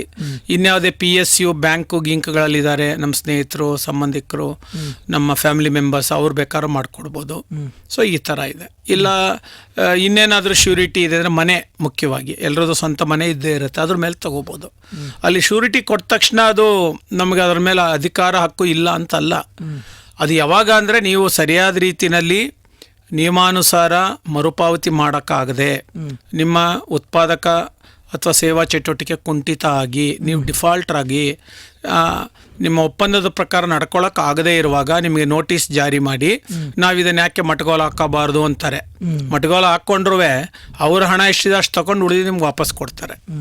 ಸೊ ಇಷ್ಟೆಲ್ಲ ಕಾನೂನಿನಲ್ಲೂ ನಿಮ್ಮ ಪರನೇ ಅಂಶಗಳಿದೆ. ಆದರೆ ಒಂದು ಧನಾತ್ಮಕವಾಗಿ ಯೋಚನೆ ಮಾಡಿ ಅದರ ಉಪಯೋಗ ಪಡ್ಕೊಂಡು ನಮ್ಮ ಮುಂದೆ ಸಾಕ್ತೀನಿ ಅನ್ನೋ ಒಂದು ದೃಢ ನಿಶ್ಚಯ, ಸಂಕಲ್ಪ ಯಾರಲ್ಲಿರಬೇಕೋ ಸಾಲ ಪಡೆಯೋ ವ್ಯಕ್ತಿನಲ್ಲಿ ಇರಬೇಕು. ಆಗ ಒಂದು ಉದ್ಯೋಗದ ಸಮಸ್ಯೆ ಸಾಲ್ವ್ ಆಗುತ್ತೆ. ಇಲ್ಲಾಂದ್ರೆ ಸ್ವಯಂ ಉದ್ಯೋಗ ಪ್ರಾರಂಭನೇ ಆಗಲ್ಲ. ಸರ್, ಯೋಜನೆಯಡಿಯಲ್ಲಿ ವಿವಿಧ ರಾಷ್ಟ್ರೀಕೃತ ಬ್ಯಾಂಕ್ಗಳ ಮುಖಾಂತರನೇ ಸಾಲ ಸೌಲಭ್ಯ ನೀಡಲಾಗುತ್ತಾ? ಅದರ ಪ್ರಕ್ರಿಯೆ ಹೇಗಿರುತ್ತೆ ಸರ್? ಇದು ರಾಷ್ಟ್ರೀಕೃತ ಬ್ಯಾಂಕ್ಗಳ ಮುಖಾಂತರನೇ ಮಾಡುವಂಥ ಕಾರ್ಯಕ್ರಮ. ಶೆಡ್ಯೂಲ್ ಬ್ಯಾಂಕ್ಸು ಇದೆ. ಸೊ ಇದು ಪೋರ್ಟಲಲ್ಲಿ ಅರ್ಜಿ ಸಲ್ಲಿಸಬೇಕು. ನನಗೆ ಸಾಲ ಬೇಕು ಅಂತ ಆಧಾರ್ ಆಧಾರಿತ ಮತ್ತು ನಿಮ್ಮ ಟೆಲಿಫೋನ್ ನಂಬರ್ ಹಾಕಿದ ತಕ್ಷಣ ಅದಕ್ಕೊಂದು OTP ಬರುತ್ತೆ, ಅದಕ್ಕೊಂದು ನಂಬರ್ ಜನ್ರೇಟ್ ಆಗುತ್ತೆ. ಅದಾದಮೇಲೆ ನಿಮ್ದು ಅಪ್ಲಿಕೇಶನ್ ಡೌನ್ಲೋಡ್ ಆಗುತ್ತೆ. ಅಲ್ಲಿ ನೀವು ಅಪ್ಲಿಕೇಶನ್ ಆನ್ಲೈನ್ ಹಾಕ್ಬಿಟ್ಟು ಕಳಿಸ್ಕೊಡ್ಬೇಕು. ಸೊ ಅಪ್ಲಿಕೇಶನ್ ಬಂದಿರೋರಿಗೆಲ್ಲ ಯೋಜನಾ ವರದಿ ಮಾಡ್ಕೊಂಬನ್ನಿ ಅಂತಾರೆ. ಇವ್ರಿಗೆ ಜಿಲ್ಲಾ ಮಟ್ಟದಲ್ಲಿ ಒಂದು ಇಂಟರ್ವ್ಯೂ ಸಂದರ್ಶನ ಆಗ್ತದೆ. ಅಲ್ಲಿ ಇದು ಫಿಸಿಬಲ್, ವಯಬಲ್, ಇದಕ್ಕೆ ಕೊಡಬಹುದು ಅಂತ ಕಮಿಟಿಯವ್ರು ತೀರ್ಮಾನ ಮಾಡ್ತಾರೆ. ಅಲ್ಲಿ ಬ್ಯಾಂಕರ್ಸು ಇರ್ತಾರೆ, ಅಧಿಕಾರಿಗಳು ಇರ್ತಾರೆ. ಅಲ್ಲೋದ್ರ ತೀರ್ಮಾನ ಆಗಿ ನೀವು ಸೆಲೆಕ್ಟ್ ಆಗ್ತೀರಾ. ಆಮೇಲೆ ಯಾವ ಬ್ಯಾಂಕಿಗೆ ಅಂತ ಅವರು ಲೆಟರ್ ಕೊಡ್ತಾರೆ, ಆ ಬ್ಯಾಂಕಿಗೆ ಹೋಗಬೇಕು. ಇಲ್ಲ ಅಂದರೆ ನಿಮ್ಮ ಅಕೌಂಟ್ ಇರುವ ಅಥವಾ ನಿಮ್ಮ ಸೇವಾ ವಲಯಕ್ಕೆ ಒಳಪಡುವ ಬ್ಯಾಂಕ್ನವ್ರ ಹತ್ರ ಹೋಗಿ ಈ ಥರ ನಾವು ಅರ್ಜಿ ಕೊಡ್ತಾ ಇದ್ದೀನಿ ಸರ್, ನಂದು ಈ ಥರ ಇದೆ, ನೀವೊಂದು ಸಾಲ ಕೊಡ್ತೀನಿ ಅಂತ ಒಂದು ಪ್ರಮಾಣ ಪತ್ರ ಕೊಟ್ಟರೆ ನಾನು ಹೋಗಿ ಇಂಟರ್ವ್ಯೂ ಅಟೆಂಡ್ ಮಾಡಿ ನಿಮ್ಮ ಹತ್ರಕ್ಕೆ ಬರ್ತೀನಿ ಸರ್ ಅಂದರೂ ಆಗುತ್ತೆ. ಯಾಕಂದರೆ ಇವರು ಸೆಲೆಕ್ಟ್ ಆದಮೇಲೆ ಬ್ಯಾಂಕ್ನವರು ಲೆಟರ್ ಕೊಟ್ಟ ಮೇಲೆ ಆ ಸಬ್ಸಿಡಿ ಇವ್ರಿಗೆ ಬರೋದು. ಹೌದು. ಹಾಗಾಗಿ ಆ ಒಂದು ದಾಖಲಾತಿಗಳು ತುಂಬ ಮುಖ್ಯ. ಆಮೇಲೆ ವಿನಿಮಯ, ಮಾಹಿತಿ ವಿನಿಮಯ ತುಂಬ ಮುಖ್ಯ. ಬ್ಯಾಂಕ್ನವ್ರು ಒಪ್ಕೊಂಡು ಪತ್ರ ಕೊಟ್ಟಾದ್ಮೇಲೆ ನಂದು ಲೋನ್ ಪ್ರೊಸೆಸಿಂಗ್ ಅಲ್ಲಿ ಶುರು ಆಗೋದು. ಆಗ DIC ಇಂದ ಏನು ಮಾಡ್ತಾರೆ, KVIC ಥ್ರೂ ಅದು ಸರ್ಕಾರ ಕೊಡುವಂಥ ಏನಿದೆ ಸಬ್ಸಿಡಿ, ಅದು ನಿಮಗೆ ಕ್ರೆಡಿಟ್ ಆಗ್ತದೆ. ಆಗ ನಿಮ್ಗೆ ಅಷ್ಟು ಪ್ರಮಾಣದ ಹೊರೆ ಕಡಿಮೆ ಆಗ್ತದೆ. ಇಲ್ಲಾಂದ್ರೆ ಜನರಲ್ ಲೋನ್ ಆಗಿಬಿಡುತ್ತೆ. ಅದಕ್ಕೆ ಯಾವ ಪ್ರಮಾಣದಲ್ಲಿ ಬಡ್ಡಿ ಕಟ್ಟಬೇಕು, ಮತ್ತೊಂದು ಲಯಬಿಲಿಟಿ ಇರ್ತದೆ, ಅದು ನೀವು ಮಾಡಬೇಕಾಗ್ತದೆ. ಸೊ ಈ ಸಂದರ್ಶನದಲ್ಲಿ ಭಾಗಿಯಾಗಿ ಅಲ್ಲಿ ಯಶಸ್ಸಾಗೋದು ತುಂಬ ಮುಖ್ಯ. ಅಲ್ಲಿ ನಿಮ್ಮ ಪ್ರಾಜೆಕ್ಟನ್ನು, ಅದು ಉತ್ಪಾದಕ ಚಟುವಟಿಕೆನ, ಸೇವಾ ವಲಯನ ಡಿಫೆಂಡ್ ಮಾಡ್ಕೊಳ್ಳೋದು ನಿಮಗೆ ಬಿಟ್ಟಿದ್ದು. ನಿಮ್ಮ ಪರಿಕಲ್ಪನೆಗಳೇನು, ಆಸಕ್ತಿ ಏನು, ನಿಮ್ಮ ಬೆಳವಣಿಗೆಗೆ ಇರುವಂತಹ ಪೂರಕ ಅಂಶಗಳೇನು, ಯಾವ ರೀತಿ ನಿಮ್ಮಲ್ಲಿ ದೃಢ ಸಂಕಲ್ಪ ಇದೆ, ನಿಮಗೆ ಇದಕ್ಕೆ ಅಗತ್ಯವಾದ ಬೇರೆ ಬೇರೆ ಬೆಂಬಲಗಳು ನಿಮ್ಗೆ ಯಾರಿಂದ ಸಿಗುತ್ತೆ, ಮನೆಯವರಿಂದ ಸಿಗತ್ತಾ, ನೆರೆಯವರಿಂದ ಸಿಗತ್ತಾ, ಸಂಘ ಸಂಸ್ಥೆಗಳಿಂದ ಸಿಗತ್ತಾ, ಇದನ್ನೆಲ್ಲ ನೀವು ಅಲ್ಲಿ ವಿಷದಪಡಿಸ್ಬೇಕು, ವಿವರಿಸ್ಬೇಕು. ಅದರ ಮೆರಿಟ್ ಆಧಾರದ ಮೇಲೆ, ಅರ್ಹತಾ ಆಧಾರದ ಮೇಲೆ ಸೆಲೆಕ್ಟ್ ಆಗ್ತೀರ. ಆಯ್ಕೆ ಆದಮೇಲೆ ನಿಮ್ಮ ಕೆಲಸ ಈಸಿ. ಸೊ ಆಯ್ಕೆಯಾದ ಎಲ್ಲ ವ್ಯಕ್ತಿಗಳಿಗೂ 10 ದಿನದ ಒಂದು ಬೇಸಿಕ್ EDP ಟ್ರೈನಿಂಗ್ ಅಂತ ಇರ್ತದೆ. ಅದನ್ನು ಭಾಗವಹಿಸಲೇಬೇಕು. ಅದು ಯೂಶ್ವಲಿ ರೂಟ್ ಸೆಟ್ಗಳಲ್ಲಿ ಮಾಡ್ತಾರೆ, ಆ ಜಿಲ್ಲೆಯಲ್ಲಿರೋ ರೂಟ್ ಸೆಟ್ಟು. ಇಲ್ಲ ನೀವು ಯಾವುದೋ ಒಂದು ಪರ್ಟಿಕ್ಯುಲರ್ ಉತ್ಪಾದಕ ಚಟುವಟಿಕೆ ಅಥವಾ ಸೇವಾ ವಲಯ ತೆಗೆದುಕೊಂಡಿದ್ದೀರಂದರೆ ನಿಯರ್ ಬೈ ರೂಟ್ ಸೆಟ್ಗೂ ನೀವು ಹೋಗಿ ಟ್ರೈನಿಂಗ್ ತೊಗೋಬೋದು. ವಸತಿ ಆಶ್ರಿತ ಅಲ್ಲಿ ಇರಲೇಬೇಕು. ಅವರು ನಿಮಗೆ ಎಲ್ಲ ಥರ ಉದ್ದಿಮೆ ಸಂಬಂಧ ಎಲ್ಲ ಟ್ರೈನಿಂಗ್ಸ್ ಕೊಡ್ತಾರೆ.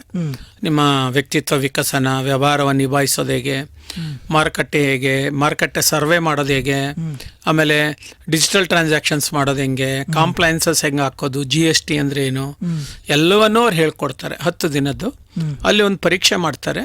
ಅಲ್ಲಿ ನೀವು 80 ಅಂಕ ತೆಗಿಲೇಬೇಕು.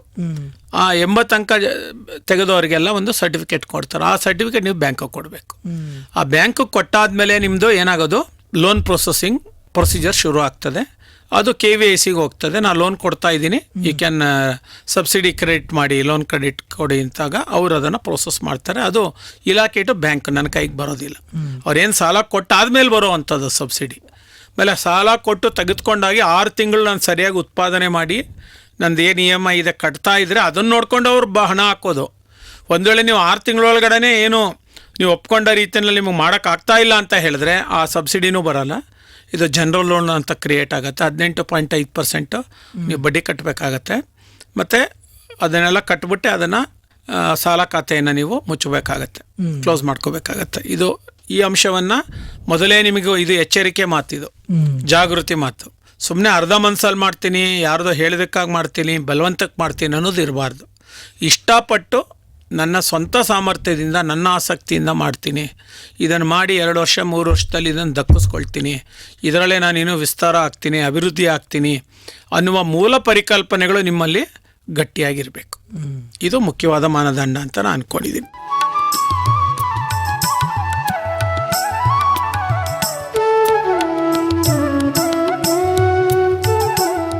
ಸರ್, ಈಗ ಯಾವುದೇ ಒಂದು ಸ್ವಉದ್ಯೋಗವನ್ನು ಸೃಷ್ಟಿ ಮಾಡ್ಕೊಳ್ಲಿಕ್ಕೋ ಅಥವಾ ಇರುವಂಥ ಸ್ವಉದ್ಯೋಗವನ್ನು ನವೀಕರಣ ಮಾಡ್ಕೊಳ್ಲಿಕ್ಕೋ ಈ PMEGP ಯೋಜನೆಯಲ್ಲಿ ಒಂದು ಅರ್ಜಿಯನ್ನು ಹಾಕಿ ಯೋಜನಾ ವರದಿಯನ್ನು ಸಲ್ಲಿಸಿ ಒಂದು ಸಾಲ ಸೌಲಭ್ಯವನ್ನು ಪಡ್ಕೊಂಡ ನಂತರ ಆ ಸ್ವಉದ್ಯೋಗ ಸುಸ್ಥಿರತೆಯನ್ನು ಕಾಣಲಿಲ್ಲ, ಪಡ್ಕೊಂಡಂಥ ಸಾಲ ಸೌಲಭ್ಯವನ್ನು ಮರುಪಾವತಿ ಮಾಡಲಿಕ್ಕೆ ಭಾಳ ಕಷ್ಟ ಆಯಿತು ಅಂತ ಸಂದರ್ಭದಲ್ಲಿ ಏನು ಕ್ರಮ ಕೈಗೊಳ್ಳಾಗುತ್ತೆ? ಅದೇ, ನೀವು ಶ್ಯೂರಿಟಿಗೆ ಸೈನ್ ಹಾಕಿರ್ತೀರ, ಅದರ ವ್ಯಾಲ್ಯೂನ ಅವರಲ್ಲಿಂದ ಎತ್ಕೊತಾರೆ. ಒಂದು ನೀವು ಕೈಯಿಂದ ಕಟ್ಟಕ್ಕೆ ಅವಕಾಶ ಕೊಡ್ತಾರೆ, ಕಟ್ಬಿಟ್ಟು ಅದು ಮುಚ್ಕೋಬೇಕು. ಅದರಲ್ಲಿ ಏನು ಮನ್ನಾಗಿನ್ನ ಇಲ್ಲ. ಇದು ಒಂದೇದು ವಿನ್ ವಿನ್ ಸಿಚುವೇಶನ್ ಅಷ್ಟೇ. ನೀನು ಸೋತ್ರೆ ನೀನು ಸೋಲ್ಸಕ್ಕಾಗಲ್ಲ. ಟೈಮ್ ತಗೋ, ಅಷ್ಟರೊಳಗೆ ಕಟ್ಟು, ನೀವು ಕೊಟ್ಟು ತೀರಿಸ್ಕೋಬೇಕು. ಇಲ್ಲಾಂದ್ರೆ ಇನ್ಯಾವುದೇ ಸೌಲಭ್ಯಗಳಲ್ಲಿಂದ ಸಿಗೋದಿಲ್ಲ, ಮನ್ನದ ಪ್ರಶ್ನೆನೇ ಬರೋದಿಲ್ಲ ಇಲ್ಲಿ. ಹಾಗಿದ್ರೆ ಸರ್, ಈ ಯೋಜನೆಯಿಂದಾಗಿ ಸೌಲಭ್ಯಗಳನ್ನ ಪಡ್ಕೊಂಡು ಒಂದು ಸ್ವಉದ್ಯೋಗವನ್ನು ಸೃಷ್ಟಿ ಮಾಡ್ಕೊಂಡ ನಿಟ್ಟಿನಲ್ಲಿ ಭವಿಷ್ಯದಲ್ಲಿ ಏನೆಲ್ಲ ಅನುಕೂಲಗಳನ್ನ ಈ ಯೋಜನೆ ಮಾಡಿಕೊಡುತ್ತೆ? ಅನುಕೂಲಗಳಿಗೆ ಸದ್ಯಕ್ಕೆ ಬೇಕಾಗಿರುವ ದುಡಿಯೋ ಬಂಡವಾಳ ಸಿಗತ್ತೆ. ಅಲ್ಲಿ 2 ಥರ ಇದೆ. ಒಂದು ಉತ್ಪಾದನಾ ಬಂಡವಾಳ ಇರ್ಬೋದು, ಮೂಲಭೂತ ಸೌಕರ್ಯ ಬಂಡವಾಳ ಇರ್ಬೋದು, ಎರಡೂ ಸಿಗ್ತದೆ. EDP ಸಿಗ್ತದೆ. ಸ್ಕಿಲ್ ಟ್ರೈನಿಂಗ್ ಬೇಕಂದ್ರೆ ಅಡ್ವಾನ್ಸ್ ಸ್ಕಿಲ್ ಟ್ರೈನಿಂಗ್ಸ್ನು ನಿಮ್ಗೆ ಕೊಡಿಸ್ಲಿಕ್ಕೆ ಅವಕಾಶ ಇದೆ. ಸ್ಕಿಲ್ ಇಂಡಿಯಾ ಪ್ರೋಗ್ರಾಮ್ಸ್ ಇದೆ, ಅಥವಾ ರೋಡ್ ಸೆಟ್ಟಿ ಅವರೇ ನಿಮ್ಗೆ ಅರೇಂಜ್ ಮಾಡ್ತಾರೆ, ಅದರಲ್ಲಿ ಅವಕಾಶ ಇದೆ. ಅದಾದಮೇಲೆ ಇನ್ನೊಂದು ಇರೋವಂಥದ್ದು ಏನಪ್ಪ ಅಂತ ಹೇಳಿದ್ರೆ, ಇನ್ನೂ ಹೆಚ್ಚುವರಿ ಉತ್ಪಾದಕ ಬಂಡವಾಳ ನನಗೆ ಬೇಕು ಅಂದರೆ ಪ್ರತಿ ವರ್ಷ ರಿನ್ಯೂ ಮಾಡ್ತಾ ಅದರ ಮೊತ್ತದ ಪ್ರಮಾಣವನ್ನು ಜಾಸ್ತಿ ನಿಗದಿಪಡಿಸ್ಬೋದು. ಈ ವರ್ಷ ನಾನು 5 ಲಕ್ಷ ಕೇಳಿದ್ದೀನಿ, ನೆಕ್ಸ್ಟ್ ಇಯರ್ ನನಗೆ 8 ಲಕ್ಷ ಬೇಕು, 8 ಲಕ್ಷಕ್ಕೆ ಅವರು ಉನ್ನತೀಕರಿಸ್ಕೊಡ್ತಾರೆ. ಅಥವಾ ನೆಕ್ಸ್ಟ್ ಇಯರ್ 15 ಲಕ್ಷ ಬೇಕು, 3ನೇ ವರ್ಷಕ್ಕೆ 15 ಲಕ್ಷಕ್ಕೆ ಉನ್ನತೀಕರಿಸ್ಕೊಡ್ತಾರೆ. ಅಪ್ ಟು 50 ಲಕ್ಷದವರೆಗೂ ತಗೊಳ್ಬೋದು. ಆ ಅವಕಾಶ ನಿಮ್ಗೆ ಇದರಲ್ಲಿದೆ. ಹಾಗಾಗಿ ನಿಮ್ಮ ವ್ಯಾಪ್ತಿ ಮತ್ತು ದೃಢತೆ ಜಾಸ್ತಿ ಆದಂಗೆ ನೀವು ಏನು ಮಾಡ್ಬೋದು, ಅಧಿಕ ಪ್ರಮಾಣದ ಸಾಲವನ್ನು ಪಡ್ಕೊಂಡು ಉತ್ಪಾದನೆ ಮೇಲೆ ಹಾಕಿ ಬಂಡವಾಳವನ್ನು ವೃದ್ಧಿ ಮಾಡ್ಕೊಳ್ಳೋಕೆ ನಿಮ್ಗೆ ಅವಕಾಶ ಇದೆ. ಲಾಭದ ಪ್ರಮಾಣವನ್ನು ಗರಿಷ್ಠ ಮಾಡ್ಕೊಳ್ಳಿಕ್ಕೆ ನಿಮಗೆ ಅವಕಾಶ ಇದೆ. ಇದು ನಾವು ಗಮನಿಸಬೇಕು. ಸರ್, ಹಾಗಿದ್ರೆ ಇದು ಪ್ರಮುಖವಾಗಿ ನೋಡ್ತು ಅಂದರೆ ಇದೊಂದು ನಿರುದ್ಯೋಗವನ್ನು ಕಡಿಮೆ ಮಾಡೋ ನಿಟ್ಟಿನಲ್ಲಿ ಒಂದು ಕೆಲಸವನ್ನು ಮಾಡ್ತಾ ಇದೆ. ಜೊತೆಗೆ ಯುವಕರಲ್ಲಿ ಒಂದು ಸ್ವಉದ್ಯೋಗ ಒಂದು ಮನೋಭಾವನೆಯನ್ನು ಹೆಚ್ಚಿಸೋ ನಿಟ್ಟಿನಲ್ಲಿ ಒಂದು ಕೆಲಸವನ್ನು ಮಾಡ್ತಾ ಇದೆ. ಆ ನಿಟ್ಟಿನಲ್ಲಿ ಈ ಯೋಜನೆಯಿಂದ ಒಂದು ಸೇವಾ ಸೌಲಭ್ಯವನ್ನು ಪಡ್ಕೊಂಡು ಒಂದು ಸ್ವಉದ್ಯೋಗವನ್ನು ಸೃಷ್ಟಿ ಮಾಡುವ ಒಂದು ದೇಶದ ಬೆಳವಣಿಗೆಗೆ ತಮ್ಮ ಒಂದು ಕೊಡುಗೆಯನ್ನು ನೀಡೋ ನಿಟ್ಟಿನಲ್ಲಿ ಫಲಾನುಭವಿ ಸಾರ್ವಜನಿಕರ ಕರ್ತವ್ಯಗಳು ಏನಿರುತ್ತೆ?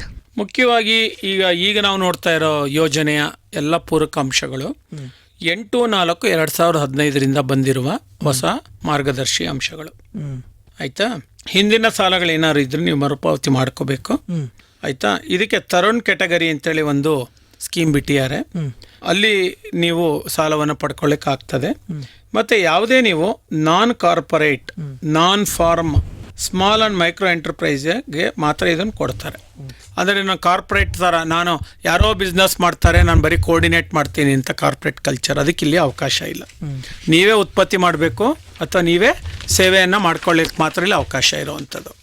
ನೆಕ್ಸ್ಟ್ ಇನ್ನೊಂದು ಅರ್ಥ ಮಾಡ್ಕೋಬೇಕಾಗಿರೋದು, ಸಾಲದ ಅವಧಿ ಇದೆಯಲ್ಲ, 5 ಲಕ್ಷದ ಒಳಗಡೆ ಇದ್ದರೆ ಸಾಲ ಬಿಡುಗಡೆ ಮಾಡೋ ಅವಧಿ 5 ಲಕ್ಷದ ಒಳಗಡೆ ಇದ್ದರೆ 10 ದಿನದಲ್ಲಿ ಆಗ್ತದೆ.